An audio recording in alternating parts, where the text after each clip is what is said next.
This is the Slightly Twisted Podcast, hosted by Alan from The Slight Co.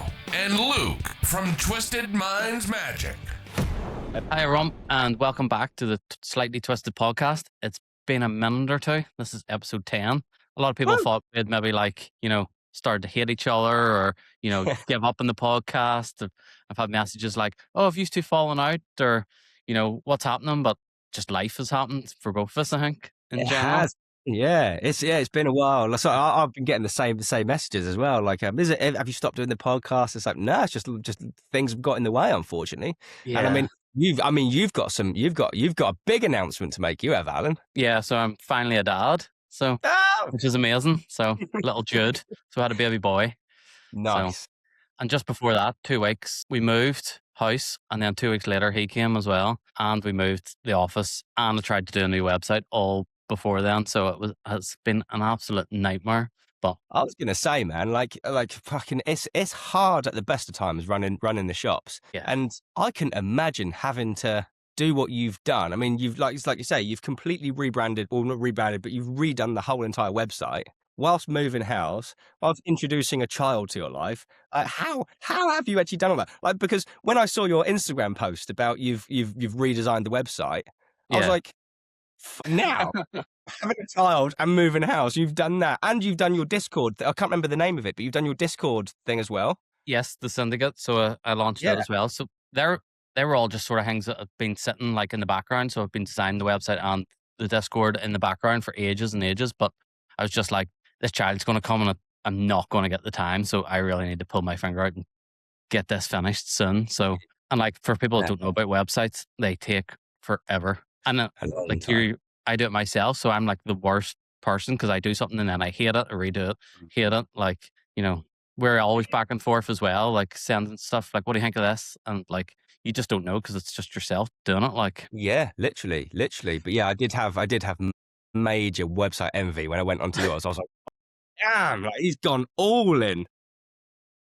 Yeah, so it has been a busy one. So yeah, it looks amazing though, man. Well done. Thank you. So, yeah, really, really good. But it's always one of them nervous things about changing something that's like my website wasn't broke, so I didn't want to fix it sort of thing. And you're worried, like, are people used to, like, maybe they come to my site because the way it used to look and the way it used to function. So, it's terrifying changing stuff like that. Yeah. There's a reason why Amazon's never changed their website. Like, they're just scared of changing anything. If it's not broke, don't fix it, like you said. But I think, it looks sick though, man. Yeah. Like, really, really good. So yeah, well done on that. Thank you. So yeah. But yeah, there's been so much to talk about since we've been gone. Like, so much new magic coming out. So there has been as well. Crazy. Have you got any? And you've bought a load of new magic yourself as well, haven't you? Yeah. From yourself as well. So yeah. What sort of new stuff has been selling well for you this week? So good sellers. I mean, it's been a good seller. I mean, it's been such a long time since we've done a podcast. Like, there is a ton of stuff, which obviously I was sort of trying to bring out stuff because I always like to have stuff by to show people or And I was like, what has been selling so well and stuff? And there's been so much. For us, there's been a ton. I'm not going to show everything, obviously, but like noticeable releases which have sold really well, which we've had to like restock a good couple of times in like the last few weeks. Headache by Tobias Dostal. That's something I lifted out too. Yeah, it was always gonna be a good seller, because it's Tobias Dostal. Anything he brings out, it's a bit like Greg Petty. Anything that guy brings out is gonna sell. Yeah. And for good reason as well. It's such a visual moment of that blood trickling down and just snorting it back up. It's so good. To be honest, that's one of the things on my notes here because for once I did make notes. Yeah, I've done like a full Craig Petty thing with a big marker. But Penguin, their releases lately have been unreal. They've just been release after release, and they've all been really good. They have been really, really good. Yeah, I mean, 2 noticeable Penguin releases. Yeah, Conceal. lifted those out to talk about as well. Like, I picked up one of these for myself as well. Like, that's the type of magic Absolutely. I'm into. So for me, I bought one of those for myself as well because I was always a big user of Alakazam's Sharpie through card. So for me, I'm so used to using that with the typical dental dam gimmick. I think we can talk about gimmicks on here. I don't think there's any normal people watching this fucking podcast. I don't think. As to do first used to. Yeah, exactly. Yeah. So yeah, the dental dam gimmick, I was so used to that. So when I started playing with that, it did take me a little bit of time playing around with the gimmick to get used to it. Because obviously with the Alakazam version, it's automatic. You pull it out, it's going to close. Yeah. Obviously, this one here, there's a little sneaky something to do. It's not difficult by any means, but if you've been so used to the Nardi version, Yeah. done, this is a little bit different.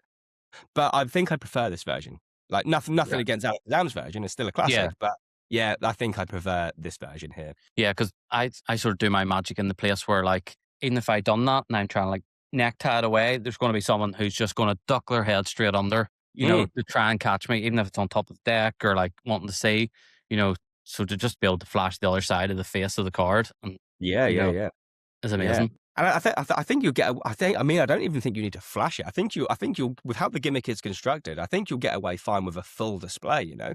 Yeah.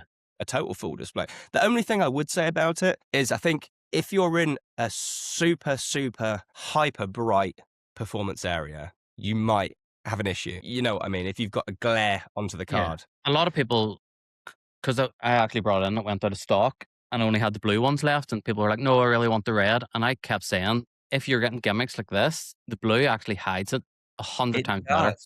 It does. I'm a red guy. But yeah. So Melty, like I say, the Melty gimmicks, I think they're so well made. Melty is an exception. I think it is because it's such a you've got them, haven't you? Yeah. Or you had them. So I think, those gimmicks are so well made. I don't see a noticeable difference between the red and the blue on Melty gimmicks, but Sharpie through card, 100%, you're correct. Yeah, blue does hide it. But it's great. It's a great trick. For me, like I didn't do the Alakazam one because I never had it, but I did have Melty, and I think it makes way more sense. Just because you can heat it up and just, I don't know.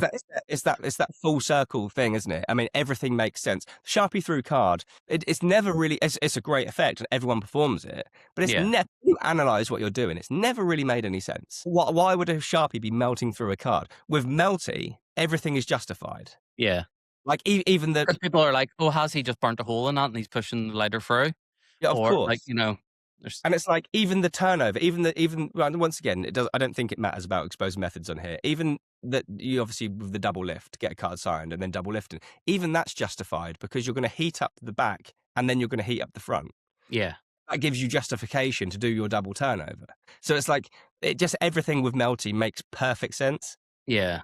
But that's taking nothing away from Sharpie through card. It's still a classic and it's still super visual, you know. When I'm doing Melty, I do like to get the lighter and actually like burn the card slightly, just so there is that wee like mark in it. So when they look at it, they're like, yeah, have we actually burned something into that? So yeah, that's very cool. To me, like that's went under people's radar completely. Like it did go under people's radar. Yeah, 100%. You know, maybe it's just I reckon if they re-released that, it would be massive again. So yeah. But yeah, Penguin Magic. I mean, like I say, it's common knowledge now. I mean, they bought out obviously the whole entire Mark Mason back catalogue. Yeah. So there's going to be banger after banger after banger coming. Yeah. My money was actually on Alakazam having that when I heard the news. Yeah. I was like, you know. So I had two people in the run-up. I either thought Alakazam or Vanishing Ink. And yeah, I didn't think Penguin would do it. But it does make perfect sense because they have their warehouse and they have loads of people sitting there making gimmicks all day long. Yeah, they have the little penguin elves who make... They do. The amount of gimmicks they must have pushed out for that, like just buying that Sharpie Fruit card and having all the stock ready. And like, they're so well made. So... I would love to know. I don't think we'll ever find out, but I would love to know how much Mark Mason sold that catalogue for. That's something that's not talked about enough in Magic. No, it's not. Is the financial side of stuff. You know, you always hear people saying about, I sold the rights to this trick, but like, there needs to be, like, there's obviously whispers and people do tell people, but I think people should be a bit more open about it. Like, don't be scared to say, like, you know, you put your heart and soul into your business. Like, if it's worth, like, you know, $500,000, like, say, like, I would go out on a whim here and say it has to be close. It has to be close. I don't know because like there's obviously Mark wouldn't ever tell anyone because it's not anyone else's business, but it has to be $500,000 at least. Yeah, that's the sort of figure I would have in my head. Yeah. Because he could do convention to convention, and if he really wanted to, like, probably bring that in a few years' time. Dude, maybe even more than $500,000. I don't know, like, or maybe he sold it for like per unit. He still gets a wee, something. because that would be Because the his clever name, way to do it. I mean, because his name is still credited on everything, so Yeah. it's like, yeah, possibly. But I'm just excited to see what's coming out because we opened up the shop with a lot of Mark Mason stuff, Quartet, Digital Deception, Incredible, the little X's. We had all those in. They've sold out now, but it'll be nice to see all that start coming back around with like the new Penguin packaging and stuff. Yeah. And like Because they all back in the day, like he was the main guy in UK for Magic. Like you would have seen one of his effects and took real notice because we didn't. Well, for me, we didn't really have the luxury of bringing stuff from abroad and like some of the TCC stuff and like it was all more local, like yeah, Davenport's guys and the likes of uh-huh. Mark Mason and stuff. So Yeah. But no, so I'm super excited to see what's coming out. And I know Craig Pett on one of Craig Petty's videos, he said he's seen the list, and yeah, it's like a mega. horrendous amount of stuff. So My it's money like, was actually on him buying the rights to the stuff. That was yeah, my second thought after Alakazam.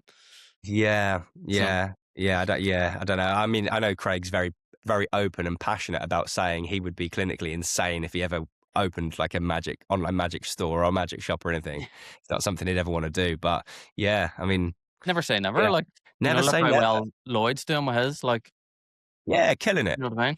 So Yeah, killing it. Yeah. But there we are. I think another new thing, which I think it is a major release, but for us, I haven't sold nowhere near as many units as I thought. And I don't know whether this one has gone kind of under the radar or because it just doesn't suit a lot of people's style, is Captivate by Christian Grace, yes, the card to baseball cap. And it's like, I understand why it wouldn't suit everyone's style because if you're a professional worker, you're at a wedding or something, chances are you're not going to be wearing a baseball cap. yeah.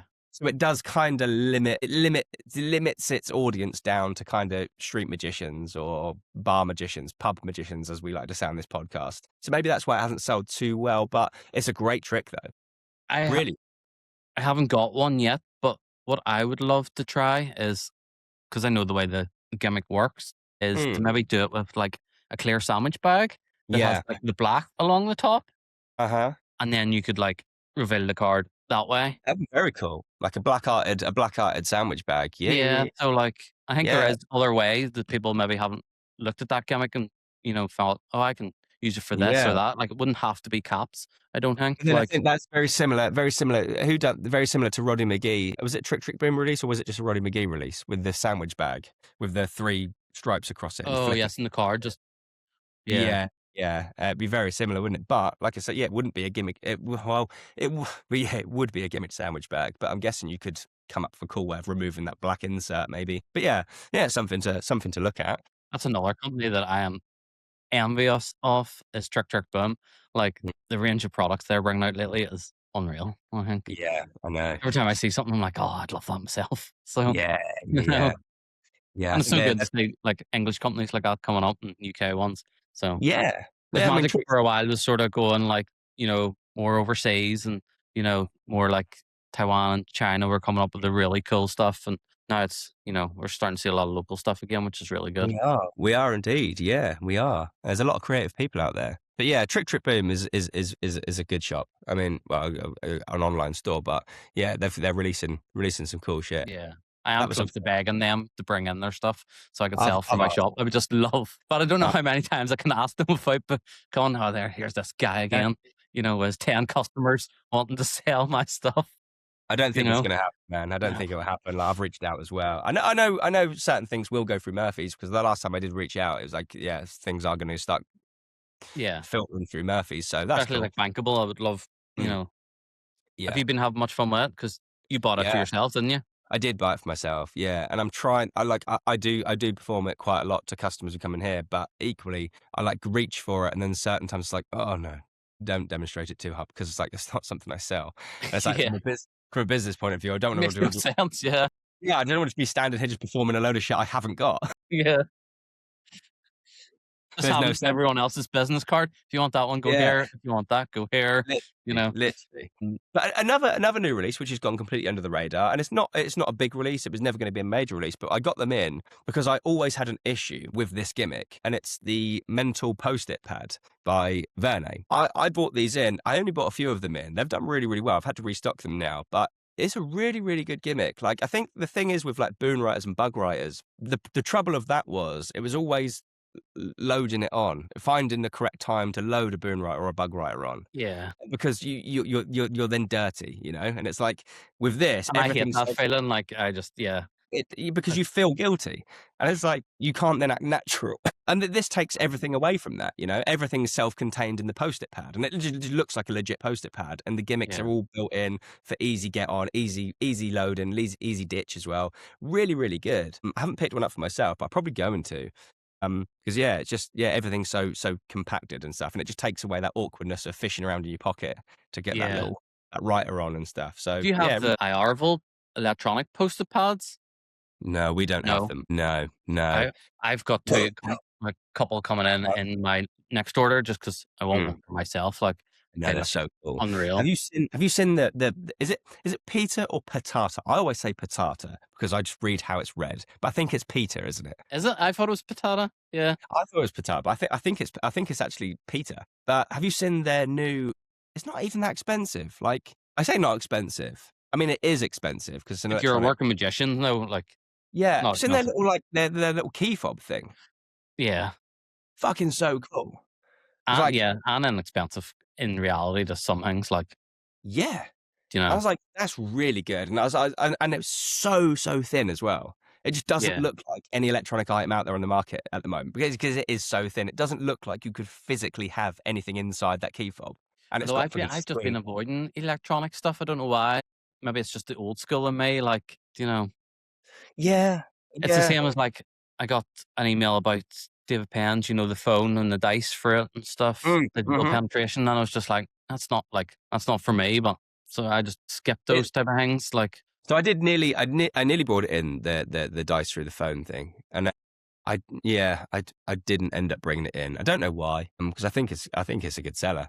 yeah, I think it's really clever. Like, it's really clever, and it is relatively inexpensive for what it is as well. It's affordable, but yeah, I might get them on my next order maybe.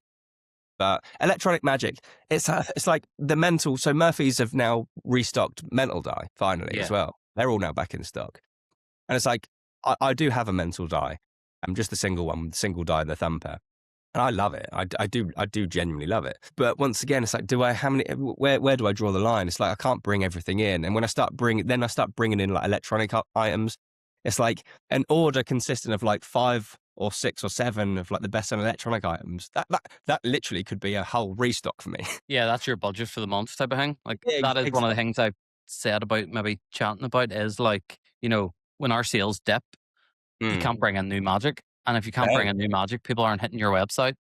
Mm-hmm. And then things just like stagnate off, and you're like, Yeah. Yeah. It's like for us, we had like, I know we're very open here. And I know a lot of people like watching our podcast because we don't like glorify it. We don't sugarcoat it. Like, yeah, if I've had a bad week, I'll happily tell you. I had yeah. a If I'm terrible week. panicking, I will email you, being like, Yeah. is your website really slow this month? Because I am like, Yeah. 100%. And it's like last week we had a really, really good week. And then this week is kind of, we're nail on the head. We've kind of just teetered off a bit this week. And it's like, what's going on, man? And, but I think, it's just like, there's been so many new releases coming out. I think people have yeah, just gone a bit magic bonkers last week, got all the new releases, and there's a bit of a lull now where everyone's kind of bought everything and they're just now sitting on it and waiting. yeah, Summer holidays don't help as well. I mean, because I've been in retail like a long time. It is this time of the year as well. Summer holidays, people are either saving to go on holiday or saving to go days out with the kids and stuff. yeah. And Bring on the bad weather. People have to sit in the house and be like, yeah, I'll maybe order some magic to, yeah, sit and literally. play with. So Yeah, so I think it is time of the year as well. But yeah, hopefully we start seeing improvement because, like I say, I've just done like a massive restock and I bought like loads of shit in, and I'm still kind of sitting there thinking, well, I hope start picking up a bit. I know there is a blind panic, even when I like, try to bring something in that we're maybe working on for like our own products. Like, you're putting a lot of money into that, and a lot of, like, you'll probably know with the sponge balls, you've got a lot of stock, and you're like, that's a lot of my money just sitting that I could have been bringing in 2 of this, 3 of this. Stuff will move. So it's really hard to juggle that. I still It find it really, really hard. yeah, it's super hard. It's super difficult. So I've done a stock take. I haven't done a stock take since we've opened. It's just kind of not something I needed to do because, like, I know what's here and I haven't really done a Yeah, stock. But we had an order come through on the website a couple of weeks ago, and the order came through, and I was like looking around. I was like, oh no, I haven't got that unit. So like the customer was really, really nice about it. I was yeah, like, dude, it was like some flash paper, plain flash paper money. And I was like, no, I'm really sorry. Your order of like the flash paper tenors, I haven't got them. Yeah. Can you use the flash paper £20 notes? And I sent him 2 packs instead of 1 just to say sorry. But then made me panic because I was like, hang on a minute. The website said I had like 5 still in stock. Where have they gone? Yeah. None. And the problem is with us, because we're an actual shop where people walk into as well, it's like cash sales, they don't go through Shopify. Okay. So it's like, I have to constantly remember, obviously, if I sell units in the shop, I have to then adjust the figures on the website. Oh, okay. And obviously there's been, I know there's systems in place for that. And if it's through card payment, it does it. But a lot of people pay cash. And it's like, yeah, I just clearly haven't remembered to upload the so I kind of forced myself into doing a stock take. Yeah. And it was fucking carnage, man. I know there's also nothing worse when an order comes and you're like, I know I don't have that. Like, yeah. And the blind panic sets in and like, I'm hunting through boxes and, Literally. But so I kind of cleared the counters down. I got everything out front of the counter, and it did take all day from like 9 in the morning till like 6 at night to do the stock take. But it was crazy, and it was a nice feeling because it was like we've been going. I don't know how long you've been going. I think we're around about the same 18 months maybe now. Yeah, I think. Just over because I had to do my first set of accounts and submit them, which was And then you see how much you haven't made, and you're like, oh my goodness. Literally. Like, my accountant was like, and you still want to do this? And I'm like, yes. Yes, I do. Yes, I do. But it was a bizarre feeling, like knowing what stock levels we had when we first opened, to then doing that stock take and being like, wow, we've got so much stuff now. Yeah. And so it is working because we've got so much stuff we didn't have. Yeah. It was a nice feeling. It's just trying to sometimes like maybe jump that stock back up to the front of the page of your website or something to try and like, get interest in it again. Because you're the same. Like I don't bring anything that's not good. So like, I can hold my hand up and say everything that we have is decent. Maybe it's not for everyone, but it is, good. Yeah. Yeah. So I need to kind of go through some old stuff and write down the old bits and bobs and boost them to the re-upload them so they're kind of and on the homepage again. Because like we've said on the podcast many times, the industry is so fast moving. It's stuff just gets buried. Like we're really talking about Melty. A lot of people probably didn't even see that. No. Whereas like the Sharpie Fruit card, once there's hype about something, that sort of brings stuff. Mm-hmm. But it's good to see some hype coming back to Magic a wee bit because I think it helps. Like I think it helps. I like it. But it gets me excited about something. It does, I'm getting excited. I'm really excited about a few things. I mean, have you been catching up on any Magic Live videos on YouTube? I've seen some Magic Live. Yeah, seen like Henry Harris's. I think I sent you that. Yeah. The deck. I was like, I watched it like 4 times. I was like, let's just. Yeah, it's called DTW Deck to Wallet, isn't it? Something like that. That's really good, really really good. There's another thing which I was like really really. I actually fooled by it. I'm gonna actually buy it, not to bring in because I don't think you can, but I'm gonna buy one for myself. I think the correct term is I fucking hate triumphs, but then you can buy it from Benjamin and the Daily Magician. Yes, you can. And it's like I watched that over and over again, and I was like, it's super clean. Like the only because I was watching it and I was like, yeah, that's just normal. And then he like turned the deck over, and I was like, no, like because like it's the cleanest way of doing a triumph is using a cheek to cheek deck, right? Because there's no sleight hand, there's no moves there. You spread, show them all interface in, and then you can spread them again to show them all done. So it's like, but it's not like clean as in examinable. But this version is that clean as if you were using a cheek to cheek deck. You can show both sides. And it also says on the ad copy, this is examinable. Yeah. And it says it's a gimmick. So then I'm like intrigued as well. Do you know? Yeah. So it's like, because if it's sleight of hand, it's probably some knuckle busting thing. But the fact it says gimmick, that's what has me intrigued about it. I don't know if it is knuckle busting sleight of hand, man, because I'm sure on the ad copy it says easy to perform. Yeah. It's like, and I've watched that so many times, and I'm pretty sure there's no moves going on. Yeah. Like unless he's that good at it. I'm not seeing any moves, but I'm not seeing no moves. It's like, it's fooled me. I don't know. I don't understand what's going on there. And I know it's fooled a lot of magicians over at Magic Live. Yeah, it looks good. Like, it's really good. And it's like I don't think it's that expensive. Yeah, and I don't know if like, is it a download? So like, So Was it a physical product? Yeah, so it's a physical product, but I think so. But you make it yourself? You get the gimmick deck. So that Okay. comes. You get a gimmick deck, and I think the tutorial is a download, but you definitely get a gimmick deck. So I'm excited. I'm excited about that. Hopefully that does filter through Murphy's. I don't think it will though. For some reason, I don't think it's going to go through any distro. It might do. It might not. I hope it does. Sometimes a lot of like tricks like that, people go to Magic Live, show them off, and then just see who approaches them because who wants it? Do you know? Yeah. There's nowhere else to really showcase magic and be like, right, who wants to buy my idea? Here it is. Here's how it works. So these Magic Lives in Blackpool is where to get that sort of. Yeah. So yeah, thing. I mean, I'm excited by that. That's going to be a new that's going to be another purchase. I'm gonna order that. I'll probably order it from the Daily Magicians. Yeah. I'll probably. I think they have like 200 copies or something. Last time I checked, left. So yeah. So if they've got them in stock, yeah, head over to that. I might do it after this podcast. Actually, I might treat myself to get that because I just will I perform it? Probably not. But you'll probably perform it in the shop, and then can I buy it? Yeah. No, Yeah. But you can buy a cheap deck, Yeah, you can do exactly the same thing, just not examinable and not as cool. Yeah, it is what it is. But yeah, so that's I'm looking forward to that. There's another trick. I think you've got them in already. We've got them coming tomorrow, I think. Scandal. Scandal is back by Adrian Vega. Yeah, really good. Well. So I did have the original, so I know the method and stuff. But they're completely sold out now in Murphy's as well. So yeah, they have. Yeah, so I was lucky to get some units. They'll be coming in tomorrow. But that is like one of the plus I always think of our shops is once I have my units, I have my units. Where some shops probably don't even ever get that. Like some people are never going to get Scandal from like certain magic shops, or it's like you'll now have no trouble selling. I purposely, I had a little tactic going on here. So I'm going to share my little tactic with you, and I don't think it's worked. I don't think it's fucking worked in the slightest. But obviously, I held out on a Murphy's order because I was like, Sucker Punch Revolutions obviously took the world by storm, magic industry by storm, right? And it's like, so I didn't want to get. I think I said to you, it's like I don't know whether to even bring them in or not because they're going to sell so fast.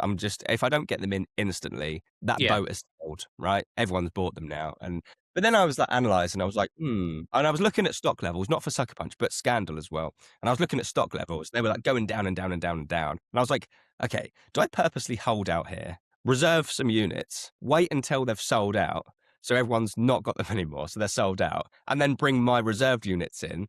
So hopefully, realistically, I'd be the only place in the UK to now have them units. Yeah. So I was like, is it a tactic? Oh, so it's like, I've done it for this time. And so probably it'll turn up and they'll just sit there. It just won't work because everything I do. It'll turn up and it'll be back in stock and you'll be like, oh. Yeah, exactly. But I do that in Murphy's. Like, I will look at the stock levels and be like, oh, there's only 6 of them left. I'll just buy them 6, Yeah.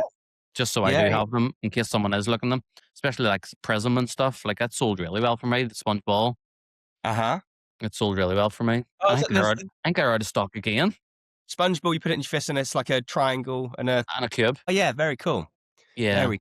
I think they sold out of Murphy's twice, and that's a Murphy's like own product. And normally Murphy's own, like they bring in thousands or something. So it sold really well, I think. Yes. I mean, another thing that's quite exciting. Obviously, this is our 10th episode, and we always said we were going to bring a guest on, didn't we? Yeah. Do we have anyone on the hotline? We might have someone now about to join the podcast. Oh, happy days. Yeah. Well, our first guest, it's bound to be like, a monster of a person. It has to be someone.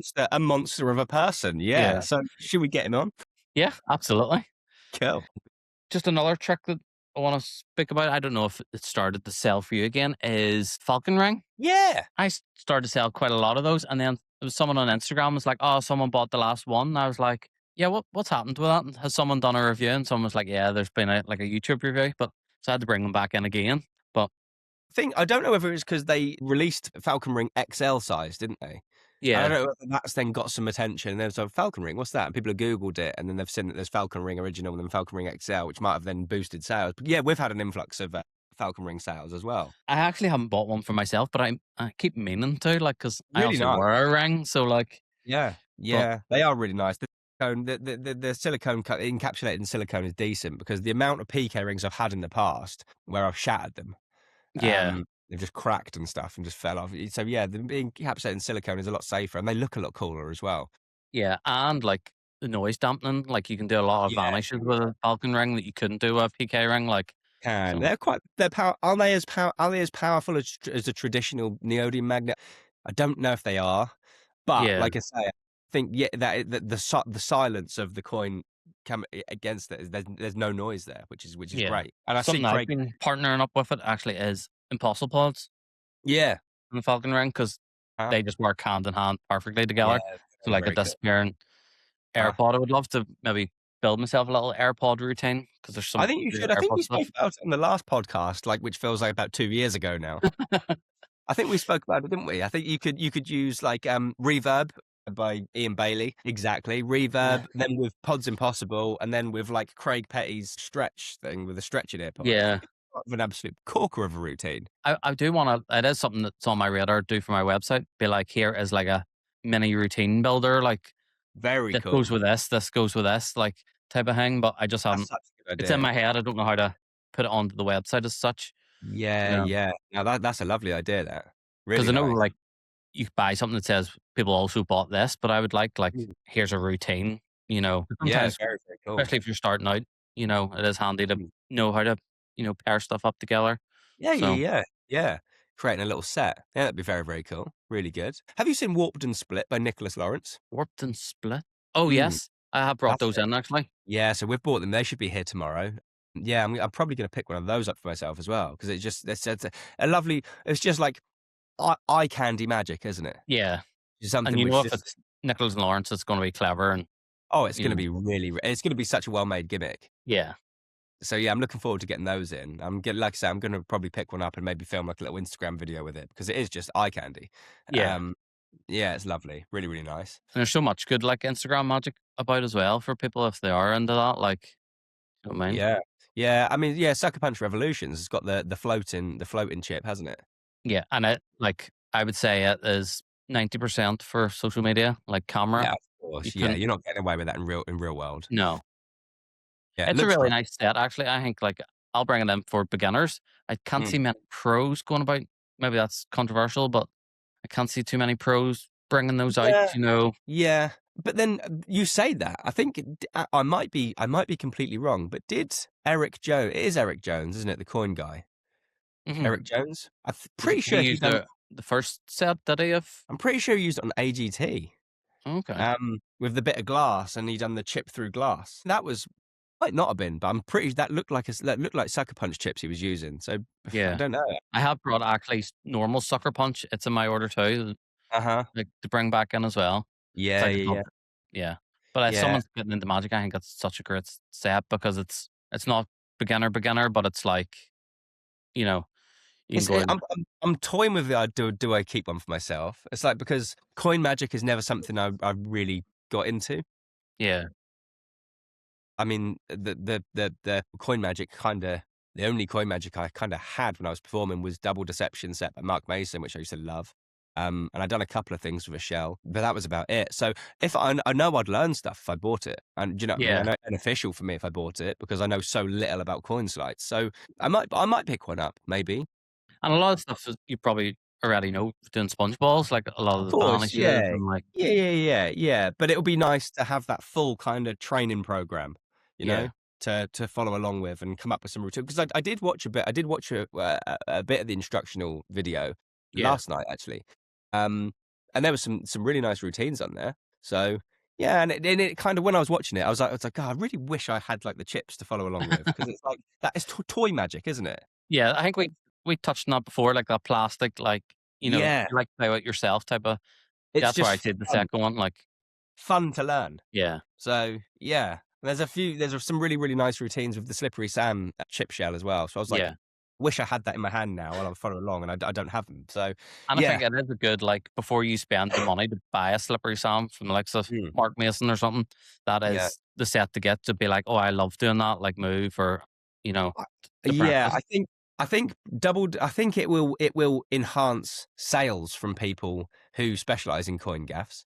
Yeah, I reckon they're going to get an influx of orders for the coin versions of Sucker Punch Revolutions, like Jamie Schoolcraft, maybe like them really expensive coin sets, like crazy money. I think he might see like a surge of orders because people are going to be buying Sucker Punch Revolutions, learning about Slippery Sam shells, and then think like, oh, I really want like the best Morgan Dollar versions and this. that. So yeah, it's going to open up some doors to people, I think. Yeah, so like it's just certain things I just think it is more like toy magic for magicians, that they're going to bring around. But yeah, the likes of the Sharpie for the chip, I think a coin would be better, more impressive, or the card, in my opinion, or like everyone's banging on about the Sharpie through the chip being the best gaff in there.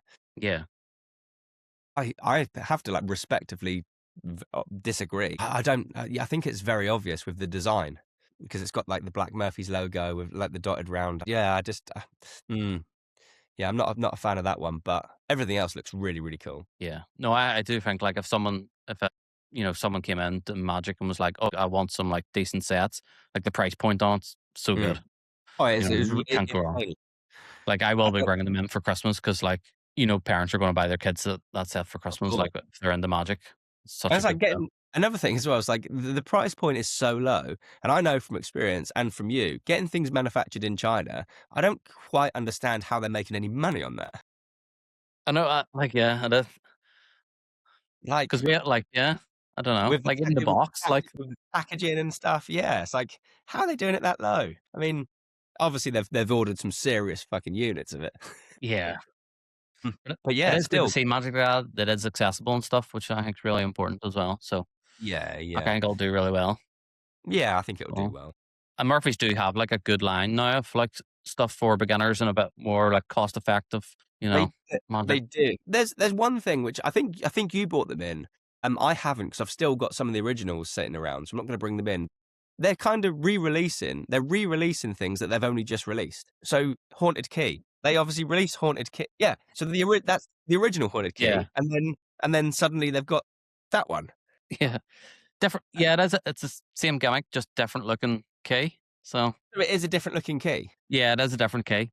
So this is more like a chest key type of thing, whereas this is more like a seance-y type key. So I don't want to put you on the spot, but have you watched the tutorial for Davy Jones' key or whatever it's called? No, just the trailer. So I don't know. I don't know if the tutorial is going to be like groundbreakingly different. Yeah, like different routines and stuff. So I brought these in for. I think they'll be really good for Halloween. They will be good for Halloween. They will be. I think it is something people should own, like a haunted key, just to have. Like yeah. But we've got like some units of the original left, so I was kind of like, I'm probably not going to bring the Davy Jones ones in, but it was a weird one for me when I saw it come up on Murphy's. I was like, is that not just Haunted Key in a different box? Yeah, I don't know what that like. Yeah, maybe that's someone we could actually bring on the podcast since he's a social media star is Austin Murphy. That would be great. I would love to have him on the podcast.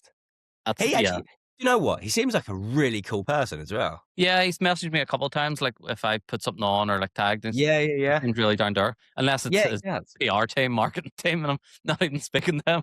But yeah, no. I mean, I would like to know if it's actually him behind that account. Yeah, no, I think it is. Yeah, he seems like a nice guy. Seems like a really, really nice guy. And I was blown away. I don't know if you've seen it, but the invisible deck's getting made at Murphy's.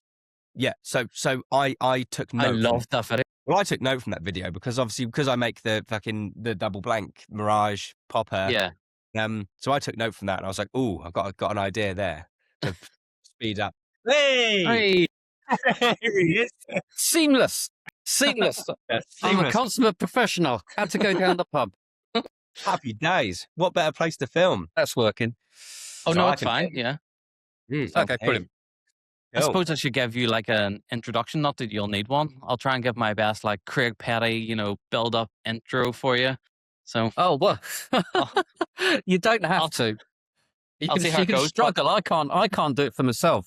So, if you don't know Alex, he is probably one of the most influential now magic shops in the UK, easily, and I think it's changed the game for magic in the last 5 years and is growing from strength to strength. And if someone's looking magic, that is the first stop. It's always like, check out Monster, and what a monster site it is. Literally has every product under the sun. First for new releases. Like, I don't know how you do it because me and Luke just absolutely struggle. But thank you very much for taking time to join the podcast. Yeah. Well, it's an absolute pleasure. honestly, well, thank you for inviting me. So Thank I you for have starting your magic shops. Thanks for joining the community. Thanks I for have a doing this giant book of podcast. questions just for Alex. That's rather a big book. Yeah, that's a many we- questions. I remember we said if we ever got Alex on, we didn't want it to come across as like an interview, did we? I'm pretty sure this is going to now come across as a fucking interview. Well, I mean, I'm happy to tell you all I haven't got any secrets. I don't think, it's hard work, but you're doing. I think you're both doing blindingly well, aren't you? Well, thank you very much. Thank you. Yeah, You must be seeing growth and greater awareness of both Yeah, of every your day. Like it's a places. hard So- graft though. It's been hard. Like it Yeah, is but hard. you're in the nice phase.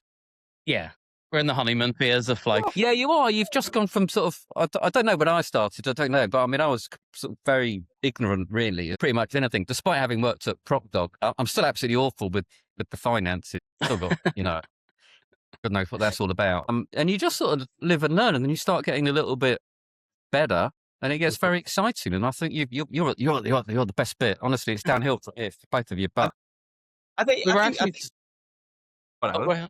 We were actually just talking about like stock and like Yep. Luke was just saying he had to do like a stock check, but like your stock in the warehouse must be absolutely massive. Like, how do you ever find anything in there? Like, it must be coming down in boxes and boxes to like. It's you know- funny because obviously it started off as sort of one box. That became 4 boxes. I think at the end of Prop Dog, I think I had 4 big boxes, and now I've got racks and racks of them. And it's all just evolves in a very esoteric manner. So if someone asks me where something is, I can pretty much remember where I put it. That's amazing. that is amazing. But yeah. But It's I also couldn't- scary, for though, the if you life ever of me get label help. anything. It's also scary if you ever get help because like you know where it is, but like how is anyone else like? No, did.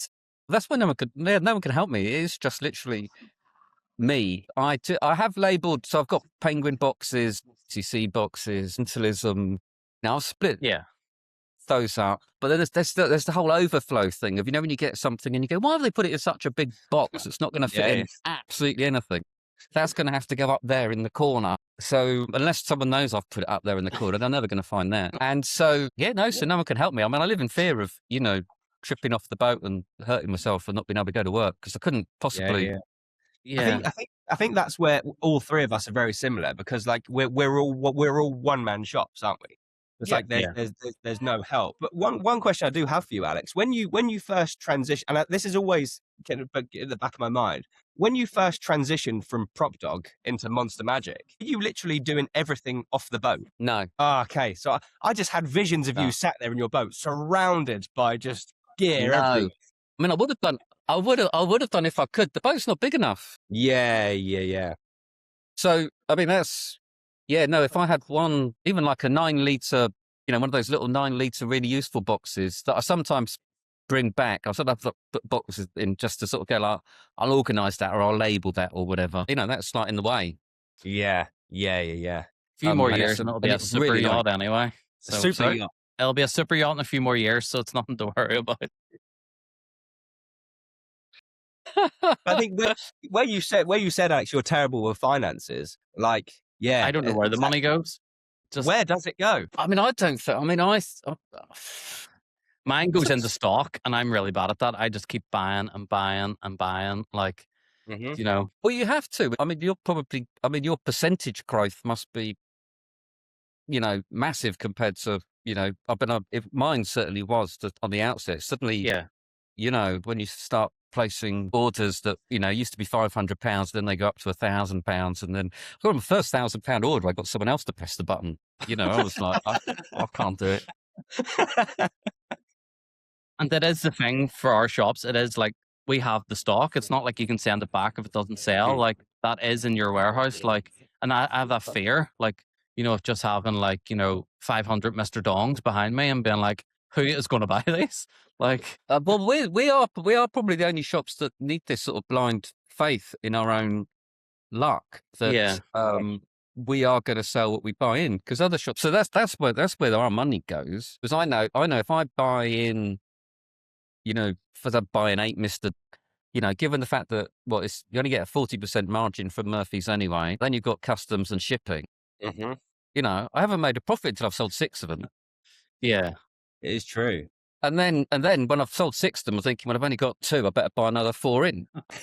Exactly. So it's a never ending. I mean, I don't know. I mean, I do know in theory how profit's meant to work, but I never see any of it. I never see any of it either. I never see any of it. I think customers, I mean, I was totally under this impression before having the shop. I thought there was so much money to be made in retailing magic.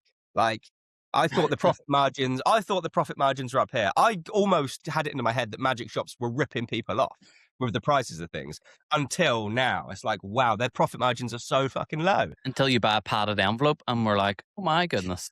Like, yeah. So you've got the packaging as well. I forgot about the packaging. I forgot about the fact that someone might use their points or ammo voucher. Yeah. So it's possibly even more than 6 that you've got to sell. I mean, well, that's where our shops are different. That's why there are other shops, but possibly the only 3. I don't know who actually keep stock of stuff other than playing cards and their own products, because obviously, because if someone. If you buy it from, I don't really want to name other shops, but pretty much any other magic shop anyone else has ever heard of, they only buy it in once it's been ordered. Absolutely. So they've only got to sell 1, and they've made their 40%. Yeah. That brings me to a good week. Whereas we've got to sell a load. That brings me to a good point. Did you see Ian Bailey's video where he tested all of the magic shops? And did your heart sink? Because everyone was gunning for you in the comments. Like when he put that up, it was like, monsters winning, like the whole way down. Like your heart must have just dropped, like, because I know Luke's dead, didn't it? But I think it's. I mean, it was a pack of cards as well, so it was something everyone's got. If they'd ordered any other Murphy's product, then I'm guessing Luke and I would have smashed it. I think, I mean, by days.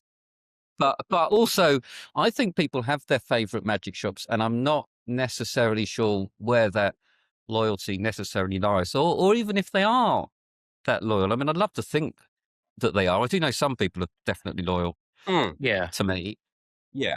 But then again, I think it's difficult because, obviously, when we're out of stock, we're saying out of stock, but it will still arrive with the customer as fast as any of the other shops. Even though they're saying it is in stock. Yeah. But it's a bit like, I was trying to describe it to someone as being at a train station and the slow train comes in, and waiting 5 minutes for the fast train is the sensible thing to do. But you just want to get on the train. Yeah. You just want to get, you're going to get there 10 minutes later, you want to get on the train. So people want to order stuff. So I've got stuff that's arriving on Monday. It's not on the website now. So people will be ordering things that other shops are saying they've got. They'll get the order on Monday. They'll order it in. They'll get it on Wednesday. People will get it on Thursday. As opposed to they could get it on Tuesday if they waited till the Monday. And have you ever thought of, linking your site to Murphy's and going down that route? Like, it's bound to be tempting now that you've got the customer base and like the email marketing to go out. Like, because I talked to Luke about it. I was like, it is tempting. And Luke was like, do not dare, go down that route of like deceiving magicians, basically. Yeah, don't do it. Well, people do. I suppose I talk to anyone who's got any business sense, and they say, well, your model's fundamentally flawed. Yeah. Because every other shop is making more money than you because they're aware people are willing to wait a couple of days. That's the standard, is waiting. Yeah. So you could just meet the standard and make more money. But then I think you've changed the standard. I mean, it's a hard argument to. Yeah. It depends on what your business aims are, I suppose. If it was to make money, then Alakazam, Vanishing Inc., Magic World, Saturn are doing it completely the right thing. They are doing the right thing, but I think we've spoken on the podcast, Alan, and I know I've spoken to many people about this. I almost feel like if I just set up the store and linked it to Murphy's and had everything there at the drop of the hat, I feel like I'm almost cheating in a way because I'm not having to build anything for myself. Yes, but that's you feeling like you're cheated. Everyone else would be expecting it. Yeah. And also, they think you've got a mythical warehouse that for some reason you've bought 4 days away. and it's a very long drive. I mean, I honestly, when I started buying stuff online. I was like, how far away can that? Gosh, That's why that's when a I do buy massive Magic, drive. If they not got someone who could pick it up on the way in, I just don't understand. when I do buy Magic, I cool. come to yourselves, for that, because I know, like, I'm getting it.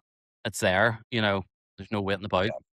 Yeah, the other advantage is that you can actually look at what you've got. There are some people who go, how many cards fit in this? How many, will big blind fit in this coin purse?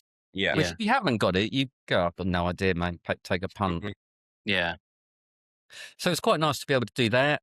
It is. You can't. I think the problem with it is that you can't mix it, because if you only, if some you were just linked to Murphy's and some you had in stock, if someone buys one, one that falls in each category, what are you going to do? So they've still got to wait 3 days, even though you've got it in stock. Yeah, it's a pain. So you can't make the promise. And I think I just wanted to make the promise, really. Yeah. And I think, like, anything that we just talked about this earlier on, anything I bring it in because I like it. I know it's good. I'm not Something going to that bring I stuff would in look that's, that's going to fall apart or it's not well made, because end of the day it's going to come straight back to me. Whereas if I link my site to Murphy's and list everything, I have no idea what I'm selling or, who's buying what. Whereas I like to have that little bit of, personal connection with the customers. I know you do too, because you sign every order, which still baffles me how you have the time to do that. Like, I'm like, I is there like like a doing that. robot that can sign those, or like? Yeah. Yeah, I think someone said that because there's B2B for business to business, and then there's B2C business to customer, and then someone said, well, there's P2P for it's person to person. So Yeah, I think our businesses are all person to person, and they know they're buying it from Luke and Alan or Alex. They're not buying it it's from not faceless. a business, and they're not a consumer. Yeah, And I think that's a big difference. Yeah. Yeah. Do you still buy a lot of Magic for yourself personally, Alex? No, I spend more time now reading the books that I've always wanted to read, or rereading them. So I spend more time creating magic tricks for no good reason whatsoever, because I never release them. Yeah. I show them to people, and they go, "Oh, that's great! You should release that." And I go, "Yeah." You should release stuff. You should have a monster range. Well, there's a few things, but some of them I don't know. When you start talking to, that's a bit. But I enjoy the creative bit. I used to do two stand-up shows a month of completely different material. So I used to make 24 different acts a year, and it was great fun, because I never knew whether the tricks were going to be any good or not. And then I never did them again. I only ever did them once. Yeah. And it was joyful, and it was so much fun. Now, and people are seeing stuff they've never seen anywhere else. Which is when people say things, I've got one. If you see I've got a hair trimmer roulette thing where I just have 4 hair trimmers, and they get mixed up. Get someone out of the audience, they have to pick 3. They turn them on, they buzz, they make all the noise, they do everything else, and they've got to run them through their hair. And I've got one left that I turn on and shave my hair off with. and it's great, but you can only do it once every 4 months. It's a slightly ridiculous thing, but it's great. But Polaroid, I did a trick with the Polaroids once. It literally cost me about £350 in Polaroid film. Blindingly good trick. It's very hard to sell it. Very expensive, yeah. Yeah. If you want to make a Svengali deck out of Polaroid films, Very expensive. and then a Polaroid deck to switch in as well. You are taking a lot of. Yeah. So, yeah. where do you see sort of Monster going in the next sort of 5 years? Like, do you have goals set out to, things you want to accomplish, like, that way? Global domination. Would you consider America? Like, I'm more interested in Europe, Yeah. Although with all the laws, like, I sell quite a bit to Europe because I'm in Northern Ireland, so I'm in this weird sweet spot that I can send without fees. Yeah. So I can send, like, to Ireland without fees, and then I can send to Europe without fees. But now they're bringing in all these laws about packaging, and like you need to be responsible for your recycling of the packaging, and it's just a minefield for such a like. a micro business. Like it's, I mean, I 'cause don't know. Yeah, I mean, Brexit. I mean, my mum voted for Brexit. That makes any Sunday dinner. Don't bring that up. But I mean, it's just a shocker. But I think internationally wise, I don't know. I mean, I suppose I'm very happy with being popular in the UK. I'm more Yeah. popular than I thought I was going to be. Oh, you're extremely popular. Because I had I no, would like had no easily idea. say you are the number one magic shop now. Like You are without a doubt. 100%. Like Well, I think Alakazam must be number one. No, I don't think so. I disagree. I think if you asked anyone who the most reputable magic dealer is in the UK, I'd say I think there's definitely two tiers. There's maybe like number one is in like sales figures and that, and then there's like wrestling terms like the people's champion type of thing. I yeah. would I would sort of give that to you. That's very nice. I think the aim was, I'm sure it was probably your aim, was to create a magic shop that you wanted. Yeah, like I have ideas that I put in for mine that I want to do that probably other magic shops are like, oh, that'll never work or that's stupid, but someone else might appreciate it. So that's sort of where I go down with those. I don't think there is any stupid ideas, because especially if no one's done it before. Yeah. So how do you know it's stupid until you've done it? Try it? And also, the opposite of something can be just as good an answer as the well-known answer, I think. So, I mean, there's a great case. So there's a guy called Rory Sutherland who talks a lot about marketing, but he talks about Red Bull a lot, which is the number 2 soft drink next to Coke. But obviously, most people who would compete with Coke would try and make a Coke-like product. Yeah. In the same size can, same size thing that tastes nice. So Red Bull did a taste test, and everyone said it's the most revolting thing they've ever put in their mouth. They sold it in a small can for twice as much as Coke, and they're number 2. No one with any sense would have taken that punt. Do you enjoy that bit then of like running the business, the marketing, the ideas, like that sort of side of it as well? Do you get like a buzz out of that now that you're an entrepreneur? I get buzz when things work. There are some things that I won't do. So like, I didn't do a newsletter for years. Yeah. I don't know if you sign up to the newsletter. Oh yeah, Barry. Yeah. So I thought, well, I'm doing. It can't be a newsletter going, this has just arrived and it's fantastic. So I created Barry because it couldn't be me, because I'm literally. I mean, although some people might say, yeah, that is your voice. That is your true voice coming through there, Mr. Kirk. Well, I read it in your voice when I'm reading Barry's. So, it's one of those so things. it had to be different, because I couldn't possibly. I'm not a salesy salesperson. Yeah, for sure. So I always try and give an honest answer to whoever. So I couldn't do. This is in. You need to buy it. I love reading Barry's posts. I do. They're very, very comical. That's it. Yeah. So hopefully it's just something someone will want. I don't want to buy anything, but I'd quite like to read Barry. Yeah. So that was the idea behind Barry. I don't think it's done what a traditional newsletter would do in any way stretch of the imagination. But at least I can tick the box that I've got a newsletter next time anyone asks me. Yeah. And what about the review show? Where'd the thing come for the review show? Because I know when I was speaking to Luke, like we both wanted just this faceless magic shop. We weren't going to put our faces out. We weren't going to speak to.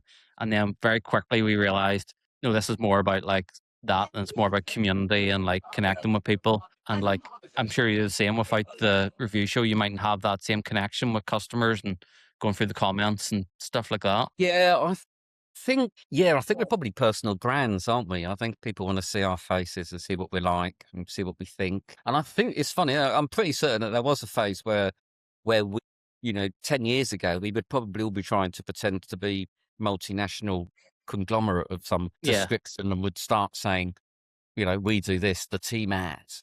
Yeah. And now I think it's all gone the other way and everyone's going, it's just me. Yeah. But the show came about was I thought I needed to do something. I didn't know what it was going to be. I tried to set up, a big green screen thing so I could project a nice Manhattan loft apartment behind me. Maybe a pool out the window, all of that jazz. But it turned out the boat wasn't even big enough for a green street. or it would just sort of stop here the rest of the boat. So it literally just had to be me on the sofa on the boat. And I was filming it, had to film it before work. Yeah, and then I just decided I might as well just do it in my dressing gown because it's. But it really works though.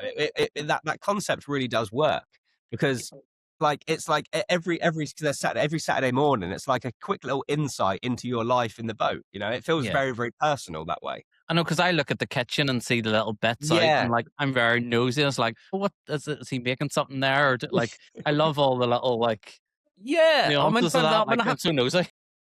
I have been tempted to sort of have a dildo or something in the background.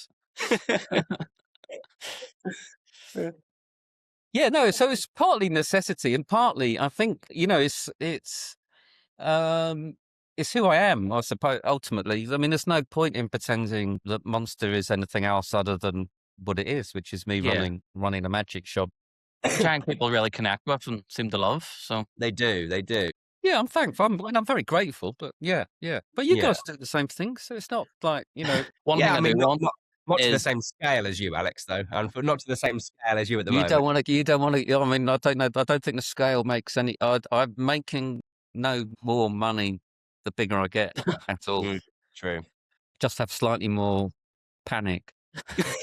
When are we going to see a Monster Magic dressing gown that we can buy? That I want to know, like for some merch. Oh. Like that must be a gold mine. There's a few. I might have to send you some pictures. There's a few designs going out there. Oh, yeah.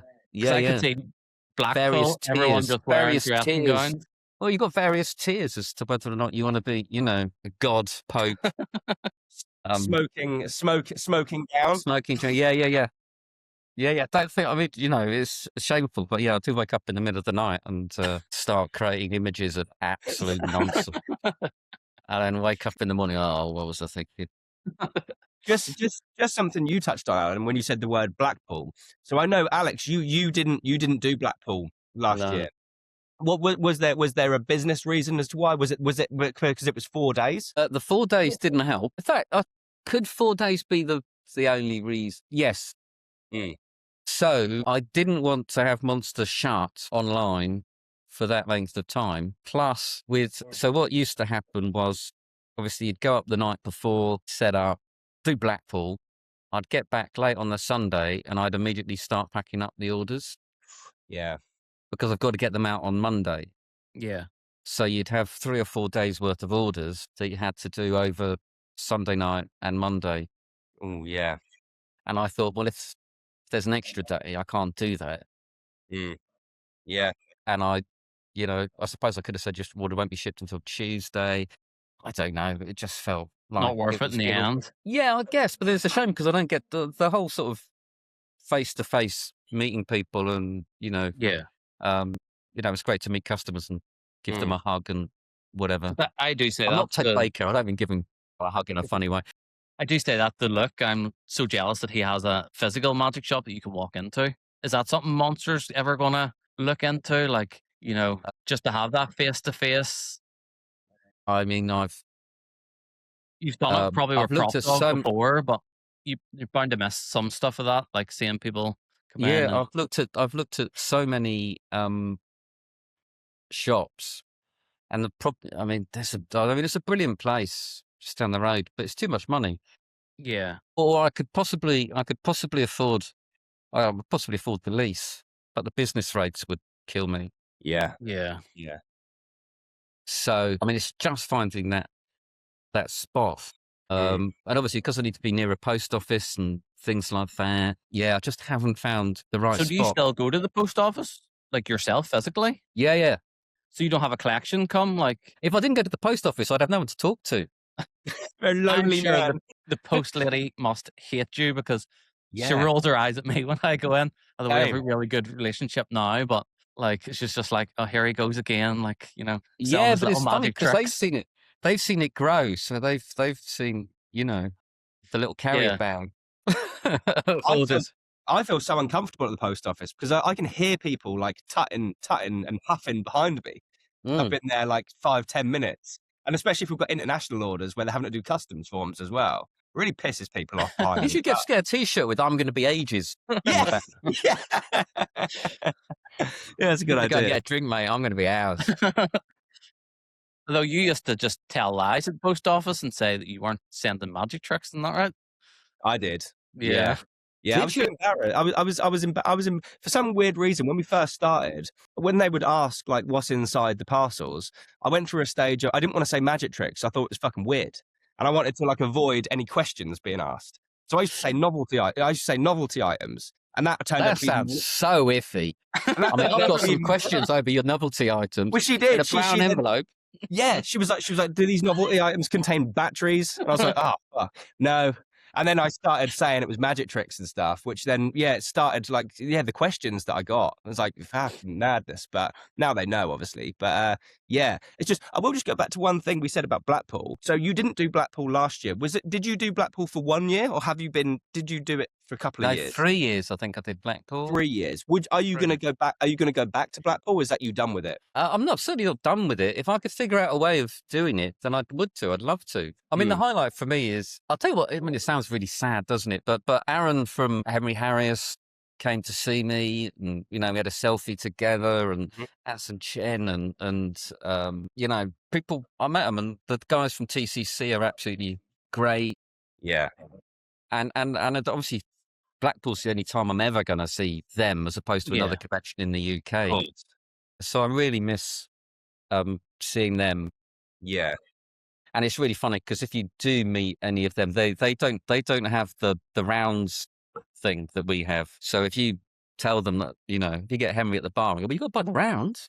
And he's got his entourage, hasn't he? So fortune. Because I know Blackpool is something that we want to do, isn't it, Alan? One of our goals is to. I think it's more like a bucket list thing, like just. Yeah. But our fear is probably the same as you had. We're going to be selling everything that everyone else has anyway. We're going to be selling the Murphys and the Penguin, the TCC stuff. Like, is it nothing's going to attract people to our store, but it is more about face to face, saying hello to people, that sort of thing.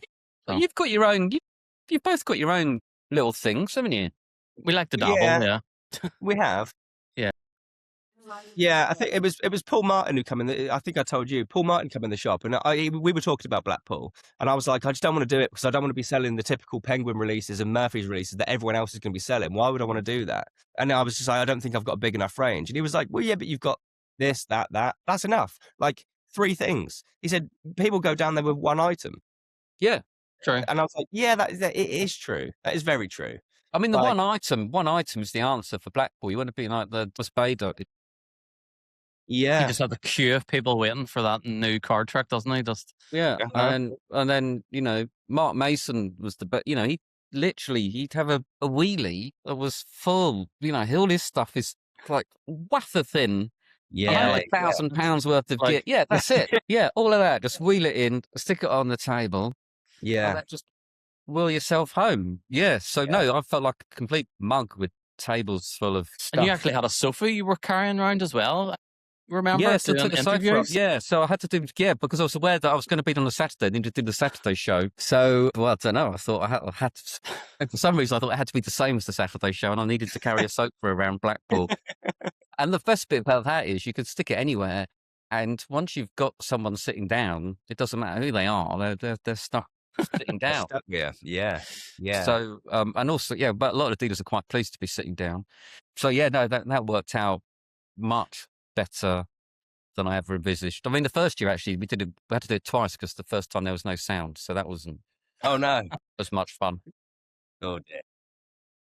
Maybe the answer to Blackpool would be a monster magic convention. Yeah. Well, yes. I mean, to home the same weekend in the Ruskin.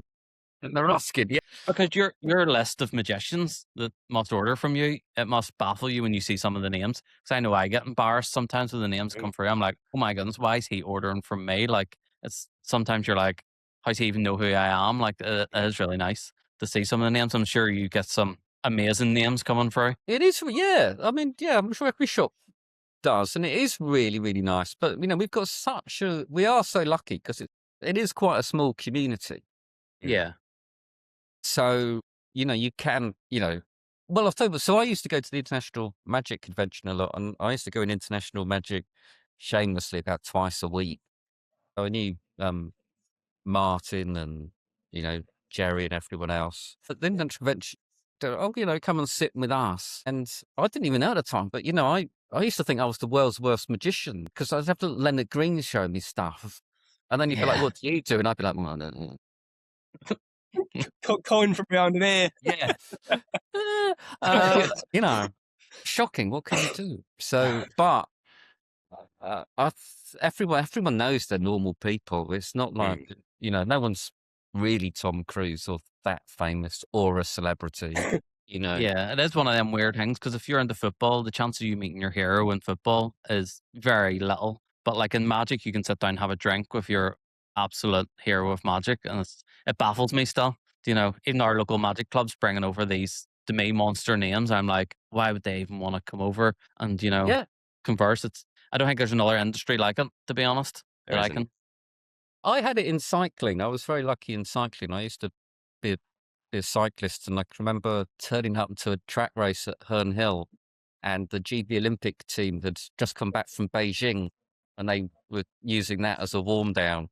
And there's nothing worse than lining up next to someone who's just won 4 gold medals. I think I know how this one's going to go. Yeah, but then you can say, can you do this though? Exactly. Yeah.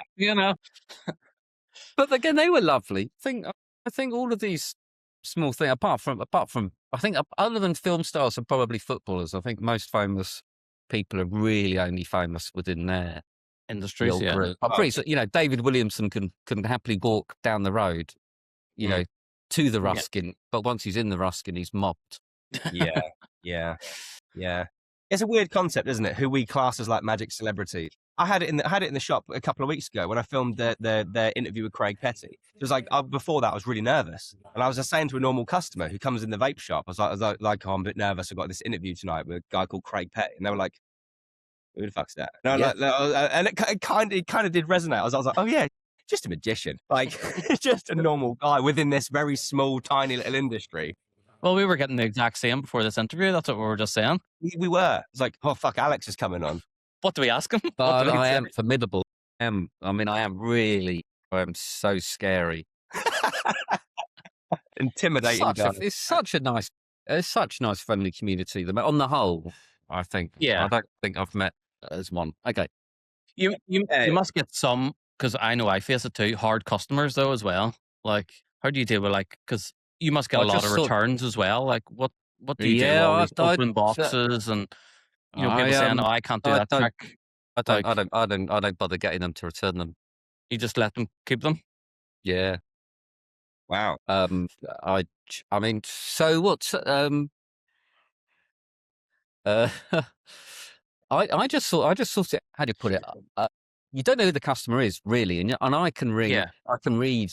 I'll tell you what, it's like the Magic Cafe. You can read a post in a nice, helpful way, or you can go, "Gosh, he's an angry individual," and you're sort of thinking, "Actually, no, it's me interpreting what he's saying." Yeah. And I think, well, if someone's not happy with something, then they're not happy, so they just get a full refund, and they don't have to send it back.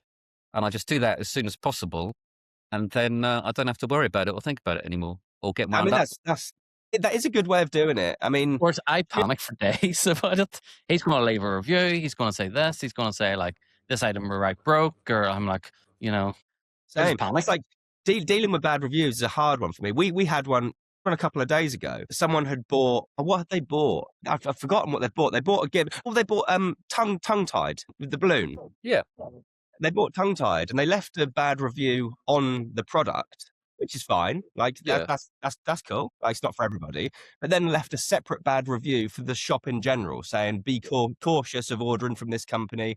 And it's like, are you aware that I don't make that product? You know what I mean? Like I don't. Yes, but then you got to hope that anyone reading that will understand. So I think I've got a load of 1-star reviews, but they're all saying fantastic.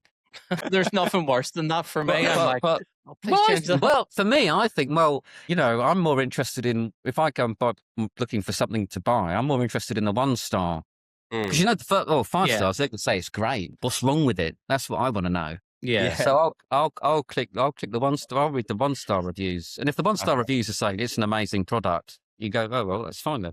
I did notice actually once on your site there was a product you put up, and I was looking to see if I was going to bring it in, and someone left a review and was like, "There's a lot of DIY to this." It was a card effect, and you actually replied to that, and then you said, "I'm going to remove the product from sale, but I'm going to leave the product on so other people can see this as well." Yeah. So is Wow. that something like, you would take seriously about, like, if someone says this product shouldn't be on sale, do you like reconsider and look at it again? Or, because in Magic, sometimes there is ropey products, should we say, like, Yeah. So you know what it's like. We only really have as much information as anyone else when we're buying them in. Yeah. You've got a little bit of knowledge of, and there are some people that you go like, well, his track record's poor. Yeah. So no. But yeah, I got caught out with a few tricks fairly recently, which I ordered even before the trailer and stuff was up. The guy was very keen, going, "He's going to be great." So I did, and they all came in and they were all rubbish. By which time I'd already put them on the site, and before I'd Yeah. even opened them, which is probably something I shouldn't do. And then people were going, "Oh, it's rubbish." So I took them off the site. I'm invested into knowing what these effects were, Alex. Are you in a position to say what they were? They're all by Craziest. And there's Oh, also okay. there's also one by which but so my thing is also one. I mean, Invocation. I don't know if I've actually done that, taken that off. But it's on out of stock now. There's a few. There's more than a few. There's quite a few. If you go through the website, there's quite a few. But I leave the reviews on because other people might look. And Yeah. I'll just say this is removed from sale because it's rubbish. But they can still see the Because that's reviews. how I sort of gauge as well what to bring in is by yourself, because I'm normally like, 2 weeks behind whatever you've brought in. So I'm Yeah. normally looking, being like, well, Alex brought in, it's going to be like a good product. And if not, like, you have removed it or added that wee comment. And I think it's really like genuine of you. Like, Very there's genuine. no, I think there's always a way. There's always a way of turning a negative into a positive. And although obviously, I did just have to throw everything in a bin, which was slightly negative. I thought, well, at least Yeah. people will know not to buy it, which is Man, that's the positive for it. And also, we know our profit margins are so small. I wasn't really bidding that much money. And how do you decide like what to bring in? Because that's a big thing for me. Like, I'm never Funnily sure enough, what to restock or what to bring in. Like, especially restocking. Like, I'm like, has that had its day? Like, and then you'll get a customer buys it out of the blue, and it's like, yeah, you'll have like a surge of orders. You haven't sold something for like 4 or 5 months. They've just sat there, and then suddenly there'll be a surge, and you'll think, "What? Yeah. What's Yeah. going on?" yeah. I had that defaced recently from Penguin. Mm-hmm. When just like it's years old. Yeah. I've had those 4 for ages, and they've all gone like in the space of 2 days. It's bizarre. Yeah. No idea what's happened. There was another one that came up anyway, but a lot of you mine's never actually, know. You never know. You just have to take your chances. Take and that a lot of my gamble. stuff's It's a bet. connected It's to a the bet of review what you've shows. got. A lot of my stuff's actually connected to the review shows. Like, if I notice a surge in something, it's either like yourself or Craig's reviewed it, maybe. and once it's out of stock with you, hopefully I get the second pickings. So I think the thing is, you've just everything. I mean, I suppose every decision you make in life's a bet, fundamental, and you could wait forever for future information, but what you've got is the information you've got in front of you. And if you know his last trick sold well, this one's not astonishingly expensive, and it's a popular theme. Yeah. Then go for it. But yeah, so it's a bit. I suppose it's not. I don't want to say like poker, but you know the odds of something coming up and arriving, and that's all you've got. You can't wait until it's sold out or everyone's going, "Can you get this for me?" or whatever. You it is a gamble. It is. So it is a gamble. You just accept it's a gamble. We were just talking about that actually with the Adrian Vega's new trick. I was like, scandal. So Scandal is back, So someone asked me, so there's a mistake. So someone said, "Are you getting Scandal in?" And I said, "Well, we used to have that at Prop Dog ages ago, so I ordered in a bunch of the old ones."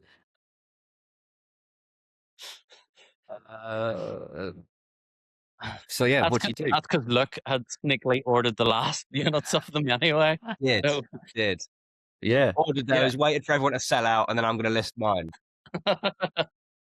Perfect. Well, the nice thing is, I mean, I am sometimes sometimes when you see something you think is going to be great, you could literally just buy 250 of them and just be the only shop in the world with them, Yeah, Yeah. yeah, which is a yeah. It's tempting. fascinating. It is I'm sure it's tempting. tempting, yeah. But then Yeah. I bring stuff that I think is amazing. Like I brought a load of mag rails in, show them around, and they've actually just sat there, and I'm like, this Same. is an amazing like bit of kit. Like, and it's really put me off spending a lot of money on the more expensive, items. I don't know whether it's the expensive. Yeah, no, because that makes things amazing. Yeah. It is really, really good. I think people are inherently scared of thread, though, quite often. They Yeah. do know at some point they've got to rethread it. And historically, that's been an absolute nightmare. I know people who couldn't even rethread the iBoss reel things. Yeah, yeah. So they're only going to do that with a small. Mm. But I've noticed, so sometimes I get the TCC stuff in early and absolutely no one will buy it until Murphy's have got it. And once every other shop's got it, then they come to me and buy it. And I go, well, you could have bought Yeah. it 3 weeks ago. Yeah. Yeah. I think we do rely on Murphy's with their email marketing and stuff, and then other shops jump on email marketing. It does then generate sales, doesn't it? Other shops with their emails and stuff. Yeah. I've got a story, but just going back to what we were saying about returns. Have you guys had any negative experiences with Gone Ring by Hyde Project yet? No, thankfully not. No. Because it's an expensive item. Yes, it is. This isn't. It could have been a negative experience, but I'm just going to say this for anyone who's bought Gone Ring now to pay attention, because I was nearly caught out and lost a lot of money. So I had 3 units of Gone Ring get returned to me with some emails saying they don't work. They've tried and tried and tried, and the audio of the rattle doesn't vanish. So three individual customers returned them, and I nearly returned them back to the wholesaler and said, look, they're defunct. The customers returned them back under the impression that they need to be in the original unopened packaging to return them. Yeah. So they returned them. So they were trying it without breaking the seal. What they didn't realize, there's a little thank you card inside the box. So they're trying it and they're hearing the thank you card rattling around. And they're not opening the seal because they want to return it in the unopened packaging. So we had 3 units come back, and it wasn't until I thought I need to open it to see if something's come stuck. And I was like, no, there's just a thank you card inside. So it's like I had to email the customers back saying like, no, there's nothing wrong with your units. It's just there's a thank you card inside. So just be wary about that, because if you I actually had to put deck protectors on all those as well before sending them out, because they were so flimsy. I was like, these are going to break in shipping. So like, I would like more creators maybe to think about when you are shipping them, because even when I get stuff from Murphy's, quite often a lot of things are damaged as well. And I'm like, if a customer gets that, they're going to think it's me, or a lot of stuff. I've had that before. I've had people. I think the email must have got into spam, where I've sent something out and the box was a bit squidged. Yeah. I've got an email going. I'm shocked at. It came in a nice cardboard box, but you obviously smashed it into the box somehow. It's like, that's why I Especially like their sponge balls. I absolutely hate their sponge ball packaging because it's so big, and I know it's going to get crushed, and someone's going to go, my box is crushed. Literally, why? That's why I done that. Yeah. Well, interesting enough, so what Dave used to Prop Dog was take them out of the box, flatten the box, and then put the sponge balls in the bag. And then because some people are buying them for display and like putting, they're like their collection. And I'm always very aware of like packaging of products and stuff. So, I mean, I have had, people are, they are fussy about the box. I don't think they realise the box is there to protect the inside. Yeah. We're going to end up with, Russian dolls of boxes before people realise which box is the one that matters. But there is many collectors of magic who do buy magic to just put on a shelf, isn't there? And the boxes are nice. Yeah, they are. I completely understand it. It's a bit like pack my books in a ridiculous fashion, because I don't actually look after my books very well once I get them. But I don't want it to look like someone's dropped it when I listen to it. I do want everything to arrive perfect. If I, put my coffee mug on it 30 seconds after unwrapping it, then that's my business. But it's got to arrive. You are very good at taking care of products, Alex. I know every time I've ordered from you, whether it even just be a double blank deck, it's always come in a deck protector. Even a double blank deck or a cheek to cheek deck, it always comes in a deck protector. Custom monster one. Monster one. Yeah, well, that's good. Well, I think that's a nice little thing. It is. Yeah. It really is. I think Ian actually picked up on that on your Good. review as well. So Yeah, and it's hard. It's hard to. I suppose the thing is, in theory, the card box is meant to protect the cards inside. But yeah, everyone wants a perfect card box. They do. And you can put them in umpteen mounts of bubble wrap, or just, I don't know, the card case seemed like a nice solution and something that they can keep using again and again. Yeah. not good for your profits though. No, it's absolutely rubbish. Well, I Yeah, don't think I'll make any profit on a pack of cards at all because of that. Yeah. Given that and the bubble envelope and the speed of postage. Yeah, and the Yeah. postage, everything else. No, selling cards is one of those. So I don't know if you can let us into a little secret, Alex, but are you literally next door to a post office? The post office is 1.0. Wow. How far? That is far, yeah. Yeah. Like I live closer to a post office. Yeah. Well, we actually moved house 2 weeks ago.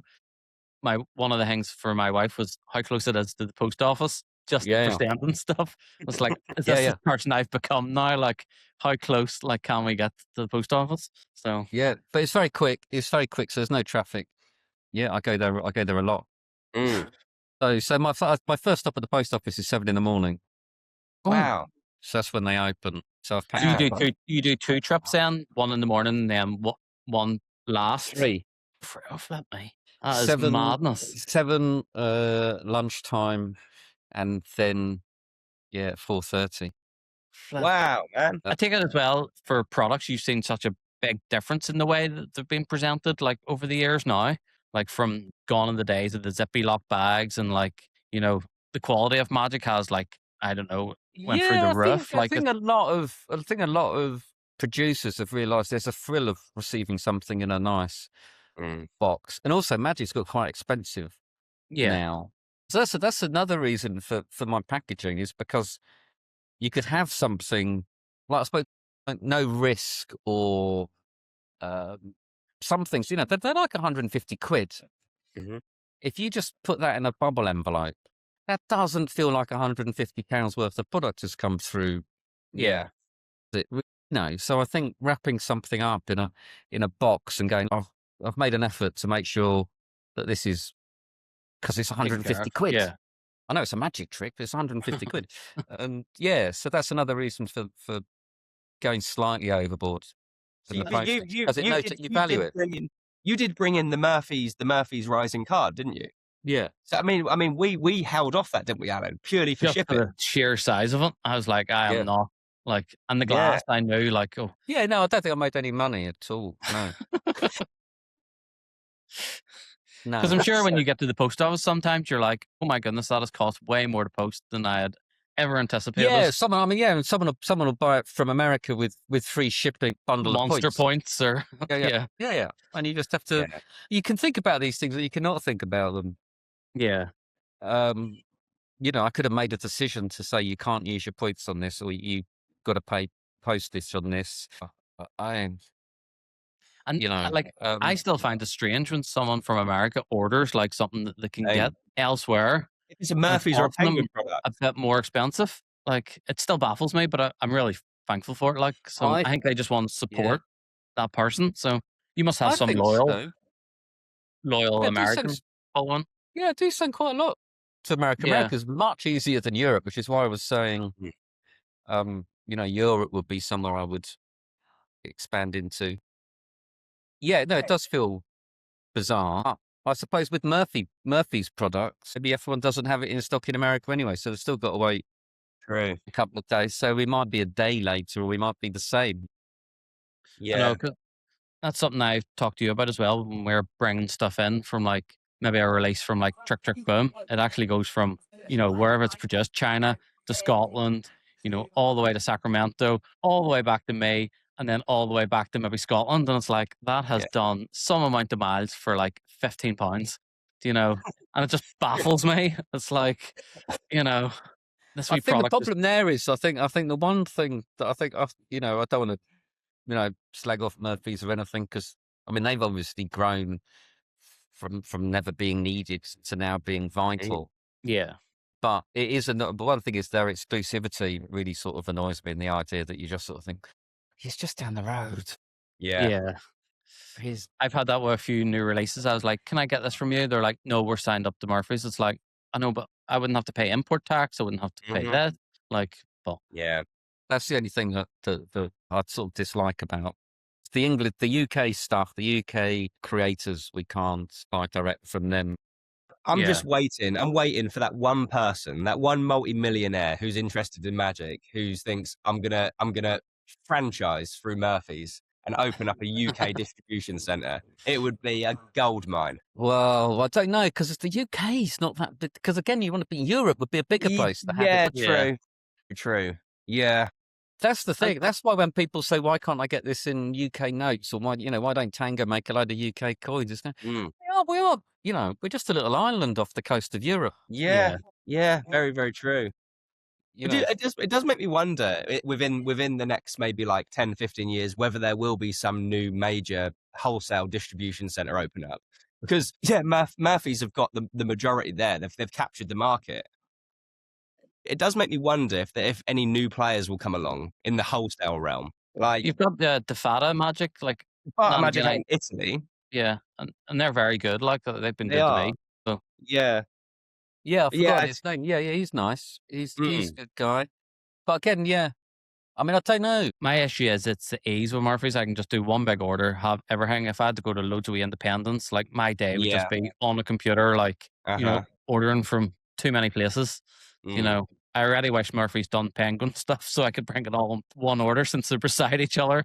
But Literally. Yeah, that's weird, isn't it? Yeah. I think we've spoken about that before, like how everything is condensed into Rancho Cordova. Like you've got Murphy's there, Penguin there, Vanishing Ink as well. It's like, why? I don't understand why everyone's there. Well, I suppose so someone could order something, they could just nip across the road, grab it, and grab it. So the solution is, well, we can just pop across the road. Yeah. What's my next question is as well, should we, some stage do a boys trip then to Murphy's and just, all expenses paid by them just to, get over? All expenses paid by Alex, I reckon. I think this is fun. I love the idea that I don't want to burst the bubble, but the the idea of the success of Monster is in its popularity, which I am absolutely thrilled with, and I think people like the ethos and everything behind it. If you think I can afford, I haven't had a day off. I haven't had a day off for 6 years. Mm-hmm. It's madness. So I haven't got a passport. Yeah. No need. I haven't been on holiday. I haven't been on holiday for long. I didn't take a holiday. Prop Dog, 8 years, 9 years. I haven't been on holiday. Man, you really are living and breathing Monster Magic. Then there is like no day off. I mean, I am quite lucky because I haven't got family or anything. So I've only really got. I mean, Monsters. Really. Yeah. So like today. I dashed back. This was an excuse to chat. Not talk to someone and not spend the entire weekend in Monster, which is what I do. Yeah. And then I'd get back. As you may have discovered, the internet isn't good enough to actually stream anything, so I'd come back, read a magic book, fall asleep. So I live a wonderful life, which is where the lack of profit is absolutely fine. And my new thing, I used to eat a lot of hummus, but now I've moved to cottage cheese. That's my biggest going up. Well, that's what me and Luke said. Like cottage cheese with there's like a terrible. What am I talking about this for? I'm not talking about my dinner. Oh yeah, type of cottage cheese. I haven't got a cooker, so I can't cook it. I can't warm anything up. Wow. So I fortunately live a very cheap, minimalist life, which is why Monster's able to survive so well. Well, that's what me and Luke were saying. Like, we do it for the love of doing it. Like, I could make way more money, way easier doing something completely different. In any other cuddly toys or anything. Like, So literally, I get annoyed when they're talking about the heating allowance for OAPs, and I'm thinking their pension's more than I'm making. Mm-hmm. Yeah, literally. Yeah. So, I mean, we've said I've been going 18 months now, and I've not taken a single penny out of Twisted Minds because it's just not there. Once I've done restock, once I've brought everything back in, there's just nothing left to take. I'm pretty sure you got yourself a pizza one week. Actually, I got myself a Domino's pizza. Did you? A little celebration. Yeah. And that felt like a big thing. That felt like a big step. What do you want to? I don't know. Do you want to get into the finances? I don't mind. Yeah, like Yeah, of course. I just had my I'm a limited company, so mine's online. If anyone wants to go view them, like it's nothing, Mhm. you know. Yeah. So I officially pay myself £1,047 a month Uh-huh. and 50p. Sorry, but I don't get to claim it every month because sometimes it's not there. Yeah. Yeah. So I made just over £8,000 last year. Mm-hmm. That's how much I paid myself, £8,000. And what do you do if there's not enough money? We were just talking about this at the start of the Mm. podcast about restocking, like, or buying new products. Like, say you've had not that I think you would have a slow month, but say the money's not there to bring in the products. Like, does that panic you anytime or? Yeah. So I had a tax bill and that left me short. So I've got a few. I'm always overdrawn. And I've got a massive credit card thing that I try and pay off. Yeah. So I try and keep so my expenses are only around sort of I live off £700 a month with my rent and everything else. So yeah. Although So Murphy's have been so good to me with like credit lines, like, and if any time that it's getting a bit tight, I can just message them and they're like, yeah, it's fine. They've been so I mean, I don't know any other company that would maybe be as nice about that sort of thing. Like, no, I've emailed them before saying, yeah, I'm about to put an order in here so I can sell that stuff to pay you for the previous order type of thing. yeah, You know? and that's the way it is. But I think like I said, I'm lucky because I haven't got anyone to Yeah. support. Yeah, yeah. I don't really, That's just not buy anything if I don't want it. I don't have to go. I don't have to, drag children around national trusts or whatever and buy them ice creams. I do, and I know you will in the future, Alan, as well. With your Yeah. little, I've just got a 4-week-old now, so like I am up at like Man, 3 o'clock in the morning, like updating websites while he's trying to sleep, and it's just because you Well, obviously do your website yourself as well, do you? sorry. You do your website yourself as well, like update every product, upload everything to YouTube, like Yeah. I mean, often that I takes time. have some. Actually, no. Sometimes I've got to be in here to do it for the internet. yeah, nightmare. So this is actually this is non-alcoholic stuff. I drink an awful lot you don't want your of lime and descriptions soda, which being is all just like- totally embarrassing. Lime and soda the whole time. It's shocking. What have other magic shops been like with you? Like, have they like? Because everyone thinks it's weird that me and Luke started at the same time, but we're kind of close in that we like talk about what's coming in, and like you've been in the industry a bit longer, so like the other players in the UK and stuff approached you and chatted to you about stuff, or do they sort of keep themselves? I think I'm pretty friendly with all of them. I think I don't really view it much as a competition. I think we're all fairly different, and people can choose. I'd love everyone to just only ever choose Monster, but then I'd feel bad if I'd close down another shop. Do you know what I mean? Yeah. So, and also it's a fairly level playing field. There's no reason why. I think that's what we've. It's a fun nice business to be in. It's someone's hobby, so you're selling someone something that they want. It could be a lot of work, it could be, I don't know. Yeah, it's not like selling carpet where it's just a different color every week. Like there's new and people don't innovations. really want to. I don't really want to be buying a new carpet. My old carpet's worn out. We just need to, now. So it's all very exciting. It's all good fun, and I think every shop's probably got its advantages and disadvantages. And I think I think we've spoken about this before, Alan. We don't really see anyone as competitors because I'm not a competitive person in general anyway. And it's like, I never set up Twisted Minds to compete with any other magic shop. And I know you didn't. I set up Twisted Minds to get my own Twisted Minds customer base. I wouldn't want to take anyone else's customer base. And I feel like the magic industry, although it's a niche, small industry, there's enough to go around for everyone. And I don't look at people like yourself. I don't look at Alakazam as competitors. I don't. I think if you start looking at people as competitors, whereas I know certain other shops do look at everyone else as competitors, and they would not come on a podcast. They would not do this. I'm not going to name shops, but I know for a fact there'd be a handful of big player shops who would never come on a joint podcast. Well, I think there are people. I mean, there are businessmen in the industry, aren't there? And I think certainly what we're doing is doing business wrong. Yeah. Or we're doing it for the love of it, not for the paychecks, obviously. Yeah. So if you wanted to make lots of money, like I say, you could copy that blueprint. Oh yeah. maybe do some slightly better marketing, and you would pinch. Yeah. I mean, literally, I could sell half as much, make twice as much money, Yeah. But but I I think that wouldn't want to competitiveness do is, that. There's no fun in that. the No. competitiveness is good as well because it makes everyone up their game a little bit, especially like yours with the postage. Like that must have been a key thing for you is like fast postage and like everyone's having to try and catch up and like you set that standard for, I think you do need to have. I don't want to say USP. I don't know. Why set up a magic shop if you're going to be the same as everyone else? yeah.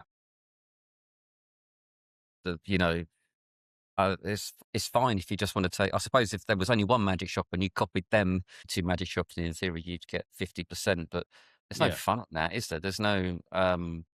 Yeah, because there actually is quite a few magic shops in the UK. Like, Yeah. like when you actually start to write them down, and like you've got like Saturn, Magic Box, Merchant of Magic, Davenport's. I think Wonder and Co still online in Edinburgh and stuff. Prop Yeah. Dog's still going. Like, Yeah. there's a lot of us like still about. I mean, it is. If you're not having any stock, it's an incredibly easy business to set up. Yeah. Without any real stress or overheads. And like you've said, the stress of buying in a product or wondering whether or not you've missed the curve. Yeah. You could buy in 12 of something, sell 12, buy another 12, and not sell another one. Oh well, we've done that loads of times. Yeah. Like, I know. so What are many. you doing? You're going like, well, surely that was the right decision. Yeah. I think But- we've mentioned it before. I think there's like a grace period you've got from the moment it releases. I would say from the moment that releases, you've probably got a week to a week and a half to gain good sales out of that product before it then starts dying off and it's completely forgotten about. Because then the next big thing has jumped on board and everyone's now buying that. We've spoken about it so many times. It's the fastest moving industry in the world, surely. Have you noticed it got faster, Alex? Like over time, like it's just gone constant. Like, Well, when I started, there weren't these products coming out. yeah, There was no Murphy's. You'd gone from buying, the gimmicks were literally, well, probably the only gimmicks I ever really bought were, sort of double-faced cards and coin gimmicks. Yeah. There weren't the gimmicks that you get now. There weren't all the big gimmick decks. You would buy a book, then a video, then it became video, and then it became DVD, and you'd learn routines from that. And most of the stuff on that, rings and rope and stuff. But yeah, you'd be piecing bits together. Someone would say, "This is how you make this. This is what you do." yeah, And that was how it was. Max Maven had a book test. Was going, "No, you need to get these 3 books." There was no Amazon back then. It was like, "I've got absolutely no chance." Mine was the glue. They always used this like Copydex glue, and we could never get it in the UK. And I was like, what glue do I meant to use then? Like, Yeah. I feel like I do miss them days though. Like, yeah, I felt like there was something really, really magical about ordering something from a catalog, like a physical catalog, and like going through, and you just had an illustrated picture to go by, and you're like, "Oh, that looks really good." It's like you go and buy an illustrated picture, it would turn up in the post in a Sealy bag with some written instructions. Like, I do miss always them colored days. paper though. Always colored paper, like pinks, Pink or yellows. yellow. I'm not sure. I'm not sure I do miss those I days. do. I miss that disappointment. Imagine you walk into a room and you can read everyone's mind. See, little pencil under there. Look at that. That's what I thought. Yeah. That was what I was imagining when I could read everybody's mind. I think it's gimmick. The smoke. Can you remember the old school smoke from fingers as well? I'm sure Craig Pay touched on this. Oh, the gel. Advertised as like plumes of smoke from the fingers. You get a fucking bottle of sticky stuff turn up, and it's stunk as well. I'm sure some of them people made an absolute fortune back in the day just selling hopes and dreams and bags. It is all hopes and dreams, though. I do. If there's one thing anyone can get from this podcast is that the magic is definitely them, and don't go chasing the world's best magic trick. Yeah, there's no perfect way or perfect thing that's ever going to come up. Just make sure everyone remembers you as being the nicest, most fun person to have around. That's all we're trying to be, pretty much. No, that's cool. And you can do that with anything you want. That's and cool. do you see like more hobbyists now than ever before? Like hobbyist magicians than ever before, like buying? Like you must compared to like Yeah, I think it's very much. I'm a bit when my battery's going to run out. It's a very hobbyist-driven thing, which is why sometimes I think there's an emphasis on things being easy, Yeah. which And I is think fine. Penguin Magic's like got that perfect like balance, I think, of, Oh, they have, yeah. you know, And their stuff is usually actually really good. I mean, it's very rare that I think because Penguin have got more control over what's actually a Penguin product, haven't they? Rather than yeah. I suppose it's like Murphy's own product is different to that wholesale thing. But I would want what I really want to do, and I'm trying to create a sort of course on how to do it. It's just about how to be more yourself, make your own tricks, and get out of your comfort zone a little bit. And don't be worried about getting caught and messing up and making a Yeah. mistake or giving a secret away. If you've practiced wholeheartedly, if you've done your best, you've practiced and you've got caught, then fine, and you have to deal with it at some point. We've all messed up where a trick's gone wrong, and it's not the end of the world. And if if you're aiming to be perfect before you go out there and perform anything, you'd never perform a thing. Yeah.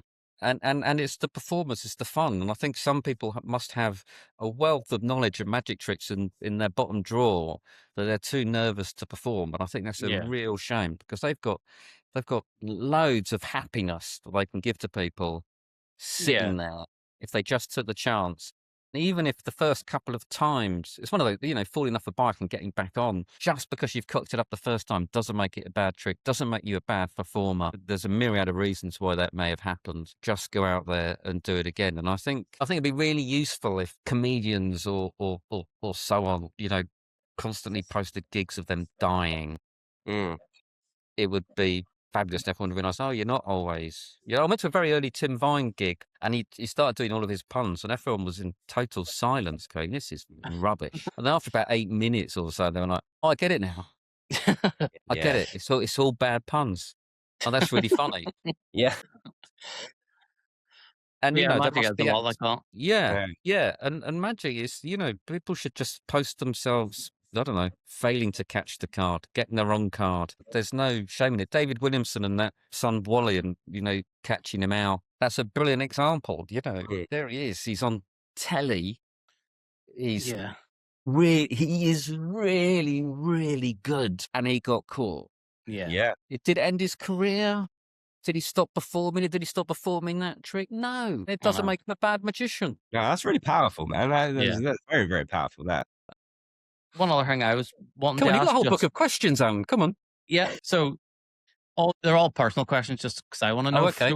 All your like stock that you have, how do you like plan to like, maybe start to trim that down? Like, do you do like sales during the year or like is it a Black Friday thing or it's a lot of work maybe to go and list all your items down. Doing the and sales, I mean, like those Murphy sales are really, really annoy me because obviously I've got the stuff in stock.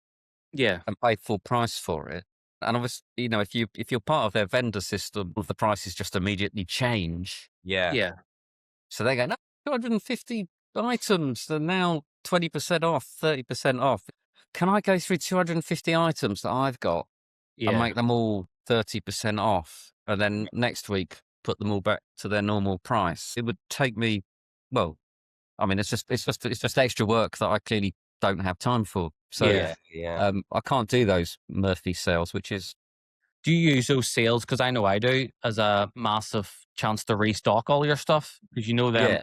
Like I go through and be like, oh, that's a good seller. Because normally on the sale you maybe get like 20 things that are good, and then the rest of the 230 items are like these are no use. So they never put that in the blurb, do they? 150 items, 12, quite good. Yeah. So I normally use that chance to restock those like items, because I know as soon as that sale ends, all the prices are going to go back to normal. So you might be lucky and get an extra £2 profit margin on that item if you buy it in the sale. Exactly. Yeah, exactly.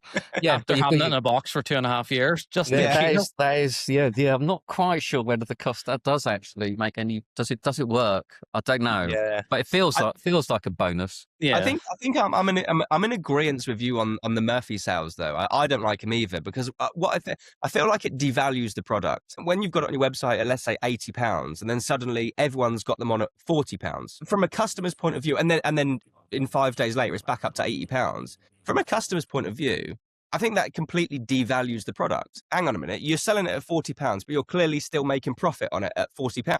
That's what from a customer's mind. You know, Yeah, I think there's a problem there that the other shops aren't perhaps. Oh dear, don't want to knock any other shops. no one watches this podcast anyway, man. So we want. Especially on other magic shops. But all their magic shops introduce the sale as their sale. Yes. Yeah. No one says, "Hey, we're passing on," or we've got no choice because we're connected to Murphy. So when they change their price, all of our prices change, Yeah. regardless of whether we wanted to do the sale or not. It seems. Yeah. You know, I don't know. Maybe they can. Maybe that's not quite true. I don't know, but Mm. there is so because they're presenting it as their shop sale. I think that is where it devalues rather than if they were all up front and said, Murphy's are giving us a discount and we're passing that discount on to you, Yeah. which would probably, I would argue, is a much better framing of it. Absolutely. But then it would make more. Yeah. Your sales rep must have tried to get you to sign up to their system like hundreds of times, no? Or are they happy the way you work? Do you know? They're happy. They're happy with my growth. Mm. Yeah. Like to say they're astonished by it, but as am I. No, they'd love it if I sold every item. Yeah. Well, if you know, they do a great. I did a Facebook on it. I did a Facebook post on it. There's some email going. It's a real big advantage if you sell everything. Yeah. And you know, offering everything to everybody and so on is the best thing in the world. Yeah. Which I know simply just isn't true. Yeah. And it's very easy. I'm not very good at actually believing myself. Friends will tell me when you know, I used to do Wordle a lot, and I go, I reckon the answer's aspic. I go, but it can't be because I thought it was aspic, so it's not going to be that. And then I'd try 4 other words, and it would be aspic. And I go, no, they got me. I'm not very good, so I'm not very good at believing myself. But the point is that there is definitely choice debilitation syndrome. Yeah. And, if you Netflix and Amazon and Now would be far better if they got rid of all of the films no one wanted to watch. Yeah, absolutely. Just why? Just get rid of it. Yeah. If it's got no stars, if it's got 3% on Rotten Tomatoes, just get rid of it. Yeah. Yeah. Why make it one more scroll? Well, that's why I didn't want my site just buried the good stuff in between all the average, mediocre stuff. And then I always worried, can Murphy's one day just turn off that and be like, we're not doing that anymore. We're just doing you buy, up front. Well, we're not drop shipping no more. Well, you could. I assume you could be you could do. I don't think they could make you advertise everything because people are advertising everything. Haven't bought any of it, have they? No. I mean, the difference is they're probably better off with us buying 20% of their stuff and having it sit on our shelves rather than theirs. Yeah, rather than their shelves. Yeah. So I think we're better for them. Yeah, that's one of the reasons I was thinking that as well. I was like, if they ever decide, no, I want everyone, we're going to clear our warehouse and we're going to do it that way. It means I'm in a good position for that if it ever comes, or in case Murphy's ever folds. When I need to go to. That's literally what I was then going to say. If Murphy, not that they will be, but if Murphy's ever folded or went into liquidation, or Austin just thought, I'm done with the industry, goes in doubt. Yeah. All these magic shops are going to fold overnight. Yes. We need to convince Austin to, pack it in. I think that's why they are producing their own products now, which seems a bit cheeky for a wholesaler, but it does protect them. It does. But then Penguin does the same as well as a wholesaler. They're And one thing that must irritate you, because I know it irritates me, is Penguin don't let us access new releases straight off the bat like Murphy's do. I mean, No. yeah, Alex has got a track record for bringing stuff in at retail price and selling it for retail. Yeah. Fair play to you. I mean, yeah, to get them on your website. Which is funny, isn't it? Because I'm obviously paying. Yeah. You're paying more. You're probably. Yeah, no, it's funny. Yeah, no, I think someone mentioned it on the I heard someone mention it on the podcast. Going, he's not making any. He's not making any money on that. He's making maybe a sort of off leaves and going. If you knew how much I was, I mean, I'm not breaking even on that. Yeah. I mean, I'm selling it at the same price as that I've paid for it on the Penguin website, and then I've got customs and shipping on top of that. Yeah. Plus, I've then got to ship it out to our people, so I'm making a massive loss. And then people are saying, I'm not bragging about that. What am I doing? To brag about it. It's fine. But it's my decision, but only because people ask for it, and I think it is very annoying. Yeah. And I would rather people had it. Yeah, it's the same with the likes of the Sharpies. They literally send an email out and saying, right, this is ready to buy. Everyone rushes to get it rather than what Murphy's does. Let us know. You can bring it in advance, get your stuff ready, and then have a specific release date for that product. Yeah. Or sometimes then I'm paying more to Penguin for postage to get it quicker. When that would save me money as well if I didn't have to do it as quick. So yeah, there's nothing worse than paying for quick delivery and then it gets held up in customs and you'll think, man, I could have saved £100. Oh yeah. I mean, I've had it before where I've paid for express delivery and it's taken longer than the cheaper option anyway. Yes. Yeah, it happens quite regularly as well. But there we are. Especially because where I am, I have to have a different import code. I have to have two, so it has to do two custom checks. So I have to go to England and then it comes to me. So I have an XI number as well for importing in. So it's just... with the import number, we had a bit of a disaster 2 weeks ago with the vape shop.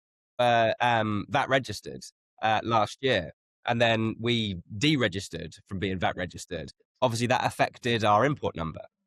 It was invalid. So I had Murphy's, Penguin, and a Defata from Italy packages coming in, and they were just sat in customs because our import number wasn't valid anymore. And I was like, oh no! So I had to then register for another import number. For like a deregistered VAT business. That was a fucking nightmare. It is crazy. I mean, I think I reached out to you, Alex, originally when I first ever opened, because I didn't even take into consideration import taxes or anything. Literally done my first Murphy's order and it came and then I had an email saying, what's your import number? I was like, I don't know. What are you on about? Yeah. Iori. Iori, yeah.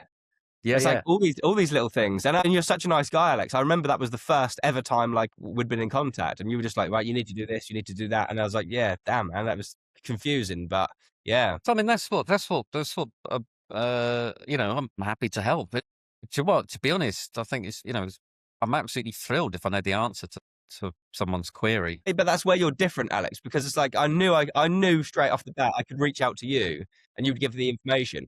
I would know for a fact I wouldn't have been able to do that with any other UK magic shop. They wouldn't have bothered to help me. Trying to say Vanishing Ink wouldn't just pick up the phone. Who knows? Fortunately, you didn't have to. No. I want to help people out, and I think if we're all in it together, I'd like it to be a level playing field. I wouldn't like to think, I've ever kept anyone out of the industry or fulfilling their dreams or wanting to be. I never thought of it like that. It's so nice. Someone in the magic industry. I mean, I don't know. I mean, who knows what your shop's going to go on to be, and what a massive influence you might have. And if I snuffed that out day one by not helping, I'd feel, well, I mean, wouldn't know, but I guess now when you go on to do great things, I go, yeah, but yeah. I told them about them. So there was a time I could take a bit of credit. Yeah, sure, yeah. But it was just nice that you helped because like I was a Monster Magic. I was a Prop Dog customer and then a Monster Magic customer. And it was just bizarre. Like I sent you that message saying like, I just need some help. And then you instantly rung me. And it was like weird because I'd never spoke to you before. And it was a bit strange. It was almost like talking to like we touched on earlier. It was almost talking to a celebrity for the first time. I was like, this dude's helping me out, man. I know I'm trying to compete with him and here he is telling me what to do. Like, Well, I mean, yeah, and I can't tell you how to make more profit, unfortunately. I could I probably don't have. think there is. But then that must have stemmed from Dave. Dave must have helped you a bit as well, did he? Dave Bonsall. Yeah, I mean, he told me not to do it, I think. I think his advice was you won't make any money, which is true. Yeah. I always find it but that, strange he that he helped. decided to pack that in because I just seen Prop Dog as taking over the industry at the time. They were doing those lives, and I remember watching them. I was just like, this magic shop is on the pulse of the industry. It's gonna, really Yeah, take over. I mean, Dave's got no fear in life, and he, if you asked him, I don't think he's ever done a job that he hasn't really wanted to do and absolutely loved. And I think he'd done Prop Dog, Yeah, and he had done with sort of, I suppose, his life. He wanted a small holding, which is very tricky in Hounslow, so he had to move Prop Dog, and Yeah. his life now is he'd much rather be walking his dog and looking after his small holding and having Prop Dog on the side rather than growing Prop yeah. Dog into something that's Yeah, yeah. unmanageable and needs all of the grief of payroll and jazz. It's such a shame because he has such good manufacturing experience. Some of the stuff Prop Dog was creating was, top notch. I think The nice thing was that it's a shame we never really filmed all of the nonsense stuff that we had a go at. Because Dave was, absolutely amazing. And we had things with, I used to go home and literally trying to drill a hole in a bottle and without that bottle shattering is near impossible. Especially when you've been emptying all of the bottles in order to do it. And yet Dave had the answer to all of these things. And there were things in books that were absolutely bonkers to make from quartz crystals and things like that. And Dave almost instantly would be down in a workshop and working underwater, goes on sort of cutting things up for you. It was absolutely Crazy. Yeah, he could really make stuff. He really knew what he was doing. He understood all the physics behind it. I know because I was actually on a site not so long ago looking at, and I've never seen them before, these bendable keys. And I was like, oh, that is incredible. Why have I not seen this before? I was like, no, I had to order some of these. Prop Dog did manufacture those. The Easy Bend keys, didn't they? Yeah. So he's got kiln and something about how they're annulled. So I can't really remember exactly how it was done, but you had to heat them up to a certain temperature in a kiln. Wow. And then cool them down, and then polish them and make them look normal again. I mean, it's a tiring process. The Easy Bend coins as well, but they had to be the right. In fact, I think there is a video of me and David separating it, so you had to split the old iron core 10p's from the new nickel 10p's. Obviously, they all look the same. Magnet going through them all. Wow. Awesome. So you've had to go around all of the banks and gain hundreds of pounds worth of 10p's. Do you taking all the ones back that were rubbish. Do you still keep in contact with Dave? I haven't spoken to him for quite a while now. Yeah. He must look at Monster and be very proud though of what you've absolutely done from there. I hope so. He was an incredible influence on me. And Prop Dog was, best years of certainly the best job I've ever had. Working with the team there was an absolute joy. So much fun. Yeah. And so collaborative. And the work, even if you were behind on your work or you were getting a bit stressed, there was always someone to come in and help and bail you out. If you'd made a mistake, you could just admit to it and everyone would gather around and try and solve it. It's great. Really your Saturday show was really, really cool. When you brought, is it Jason? Yeah. That was really, really good. When I watched the Saturday review show and Jason was then back on, I was like, oh, wow, this is a blast from the past. That was very, very cool. Yeah. Yeah. So I'm still in touch with Jason. I don't know. Well, I mean, she's in the family way. Mm-hmm. I don't know if that's been released widely to the world of Mila Sponge. I might have dropped a bombshell there. That's a good thumbnail. Yeah. Nothing to do with me. I think Mel was working at Glyndebourne Opera. I don't know if he still is, but so it was a really nice, really, really nice team. Amazing. Yeah. And I'm pleased that I think people still know of my Prop Dog connection. I'm pleased that hasn't definitely left me. I'm Yeah. pleased that that shop still had an influence. Yeah. And it is still going, people. You can still buy Bonsalopes and JOL stuff and things like that. Ring Flight Revolutions. Ring Flight Revolution. Nice. So, yeah. And I think it's just something to aim for. I think, it gives us all hope that Prop Dog managed it. Yeah. So, we've all got it. But what about you? Are you big in Ireland? Do you have that market stitched up?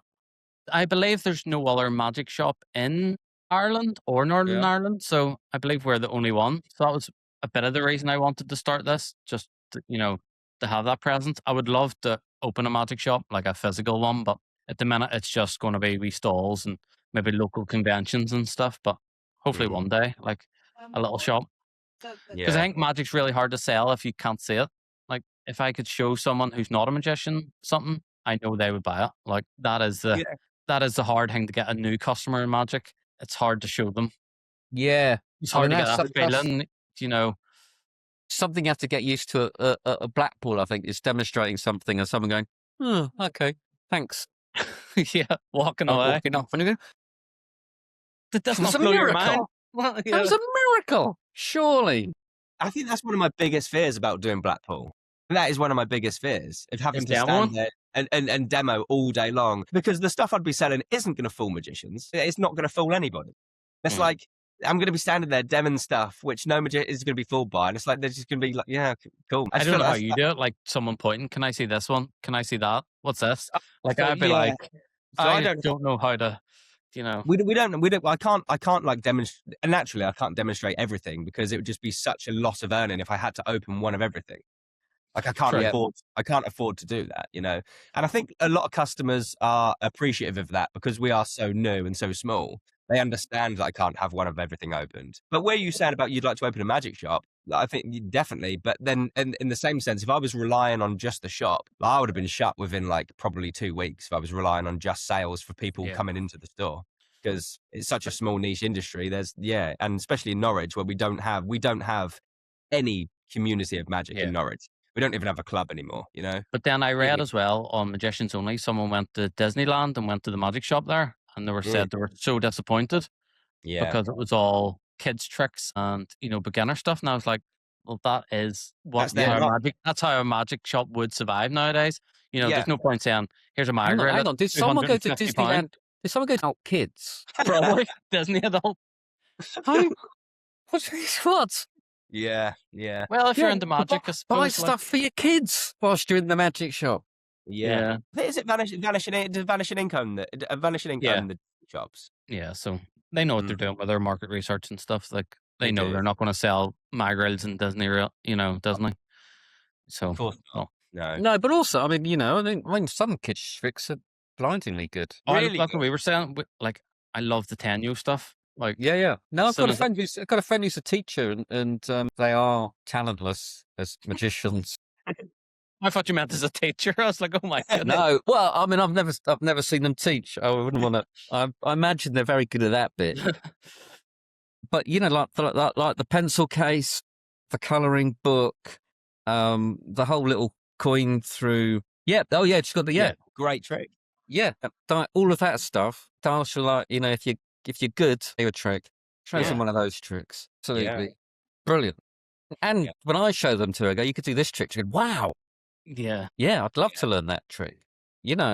So I it's hard to remove your own experience from watching a magic trick. I love reading books by Carl Fools and Nick Tross and things like that, which or Mark and Garner, they're all basically sort of mathematical principles. And you're there going, there's no way these are going to match. Well, blow me down. Yeah.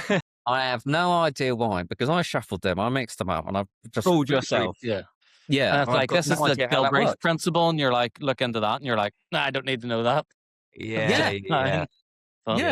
It's just, and so I think there's a lot of tricks I think we don't give enough credit for, especially tricks that involve dealing. In my experience, if you can put a deck in someone's hand and have them deal piles, as far as they're concerned, that is A, what they do with the pack of cards, and B, that must be random. Yeah. It makes it stronger for me if they, even if they're dealing rows of 7 as, ad nauseum. as far as they're concerned, there's no way you could know what's in which pile, and you forget that. Yeah. So I think, I think You do. people miss I out think on stuff. it is the basic stuff. When you've been surrounded by magic or doing magic for such a long time, you do trick yourself into thinking that the most complex methods are the best methods. It's like, I was talking to a magician a couple of days ago, and he was like, the best thing you can do to a lay person is literally cross-cut force and read Yeah. their mind, right? To a lay person, that's fucking real magic, because there's no backtracking there. And it's like, Yeah. when we get delved in magic and absorbed by magic, we forget about those little simple basic things. Yeah. But to a lay person, man, that's like mind blowing. 80% of the card tricks is that. It's just you pick a card, I'm going to do a different way to show you what it is. Like, and that's just No, if someone finds my card and I don't know how they've done it, I'm in awe. Yeah. But I think the big problem is that with all those tricks, you're not given, like, certainly not in books. You know, if you could see a video of someone performing it really, really well, and what they say and how they make it more powerful, then I think a load of people wouldn't, be bothered spending X amount of money on gimmicks that they only use once. They would literally buy this resource of all of these wonderful self-working tricks that you can make really powerful. Or simple tricks with just an Elmsley count. I mean, what do you need to know? A simple controller, double lift, an Elmsley count. Yeah. And then it's just down. So this is partly what I really want to get people into, is the idea of sort of creating a hook, how to present a trick, even how to present yourself. How to make sure that your face is making some form of expression. That your hands are making your story more. There you go. Look, me a story. Don't want to be doing that too much. And all of those sort of expressions and things that people don't really think about when the performance that they're putting on and how they're coming across. Be really, really engaging. Whilst someone's dealing down cards, you can talk to somebody. You can ask about their kids. You can do anything, and really bring people in. And sometimes those moments, those quiet, offbeat moments, are the best if you know what you're doing.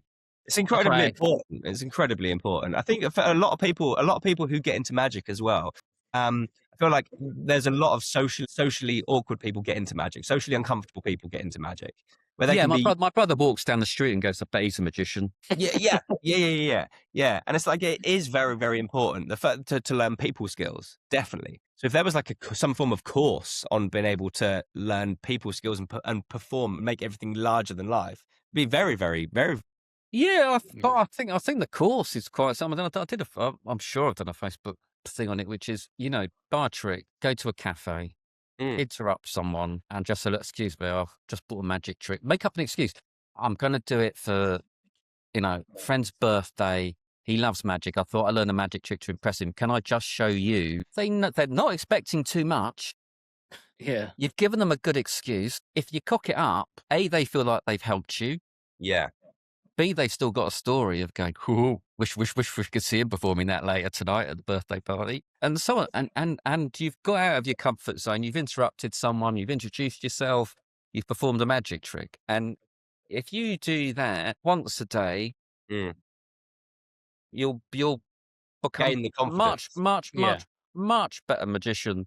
You can read it all in a book. There's some, you can read as much as you like. You can attend as many courses as you like.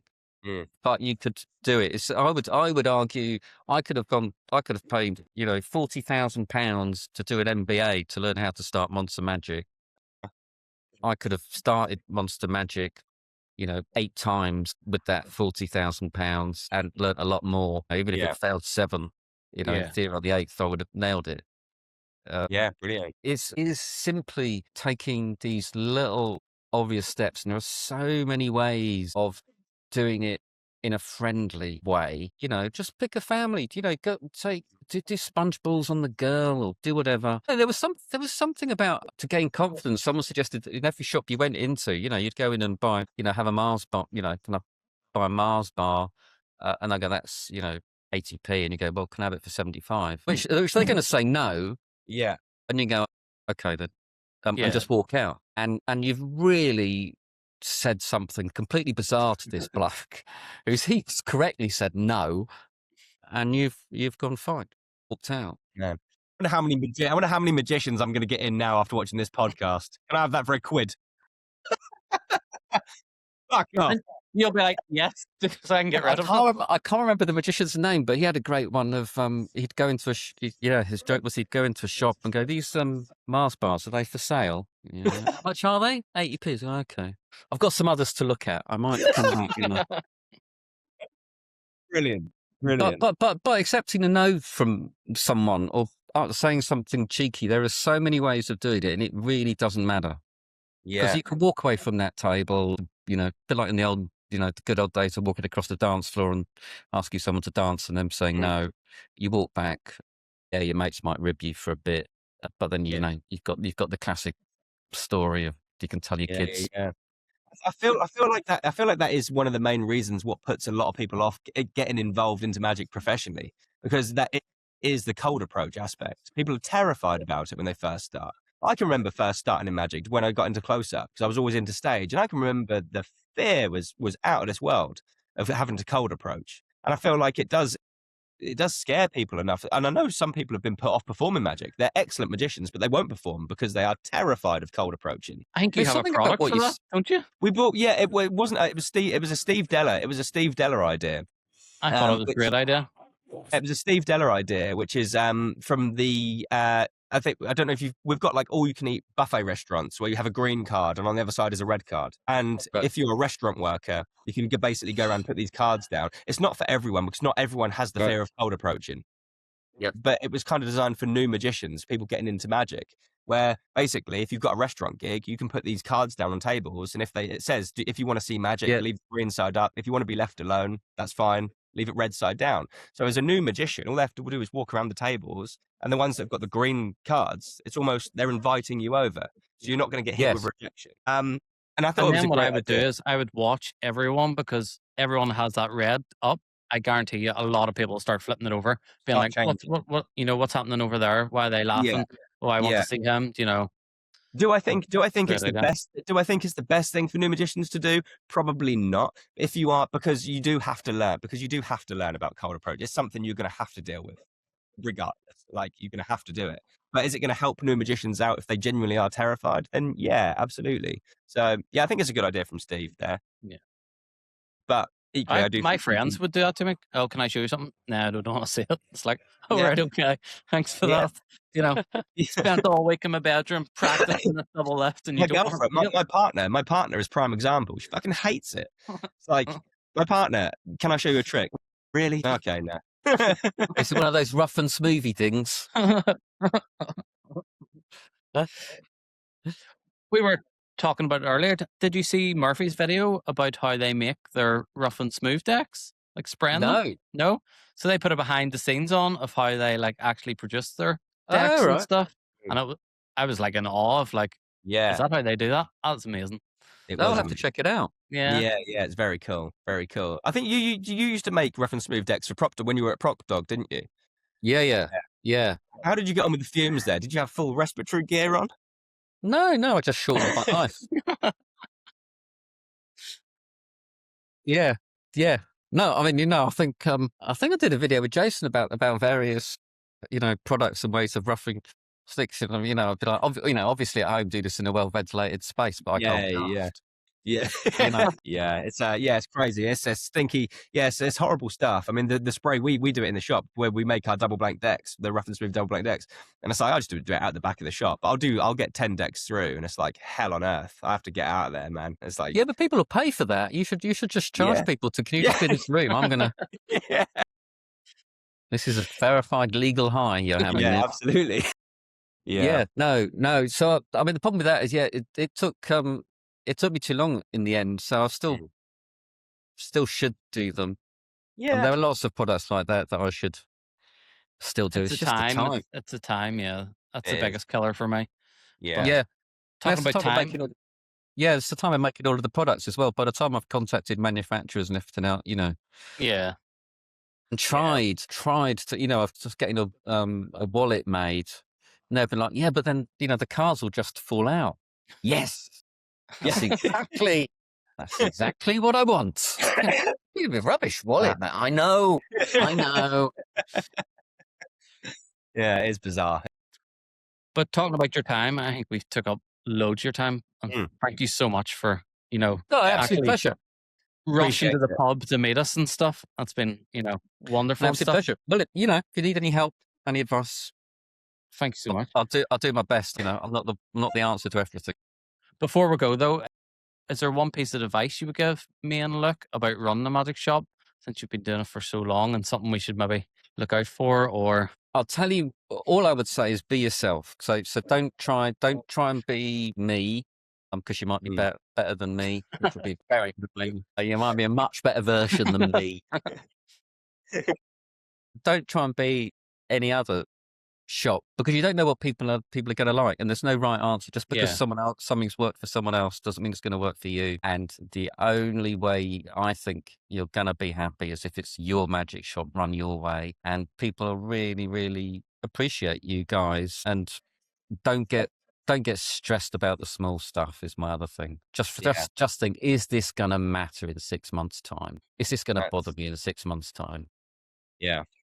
Just let it water off a duck's back, because otherwise, you can spend a lifetime of regret. So be yourselves, go for it. Don't think there's a wrong answer. Try it. I'm rabbiting on now. I'm giving you too much advice. Loving it. But so I've got a new thing I'm going to try, which is saying a fact about me at the start of every YouTube show. A fact about me that someone may not know. Now, I don't know if that's going to be a good idea of interest to anyone, whether it may build more of a connection to me or actually just make people go, what a sad man, that guy. I thought he was lovely. Turns out he's no. So you've got no idea, but give it a go. If it doesn't work, then you can drop it and people will forget about it in 6 months. Well, thanks so much for being so honest with us and open about not holding anything back. You're not gatekeeping. It's been amazing. Even people don't like talking about finances. Me and Luke were actually talking about this earlier. Yeah. And just to even, hear some of those things is insights is incredible. So thank you so much. Really fascinating. Thank you, Alex. Oh, it's a pleasure. It's a pleasure.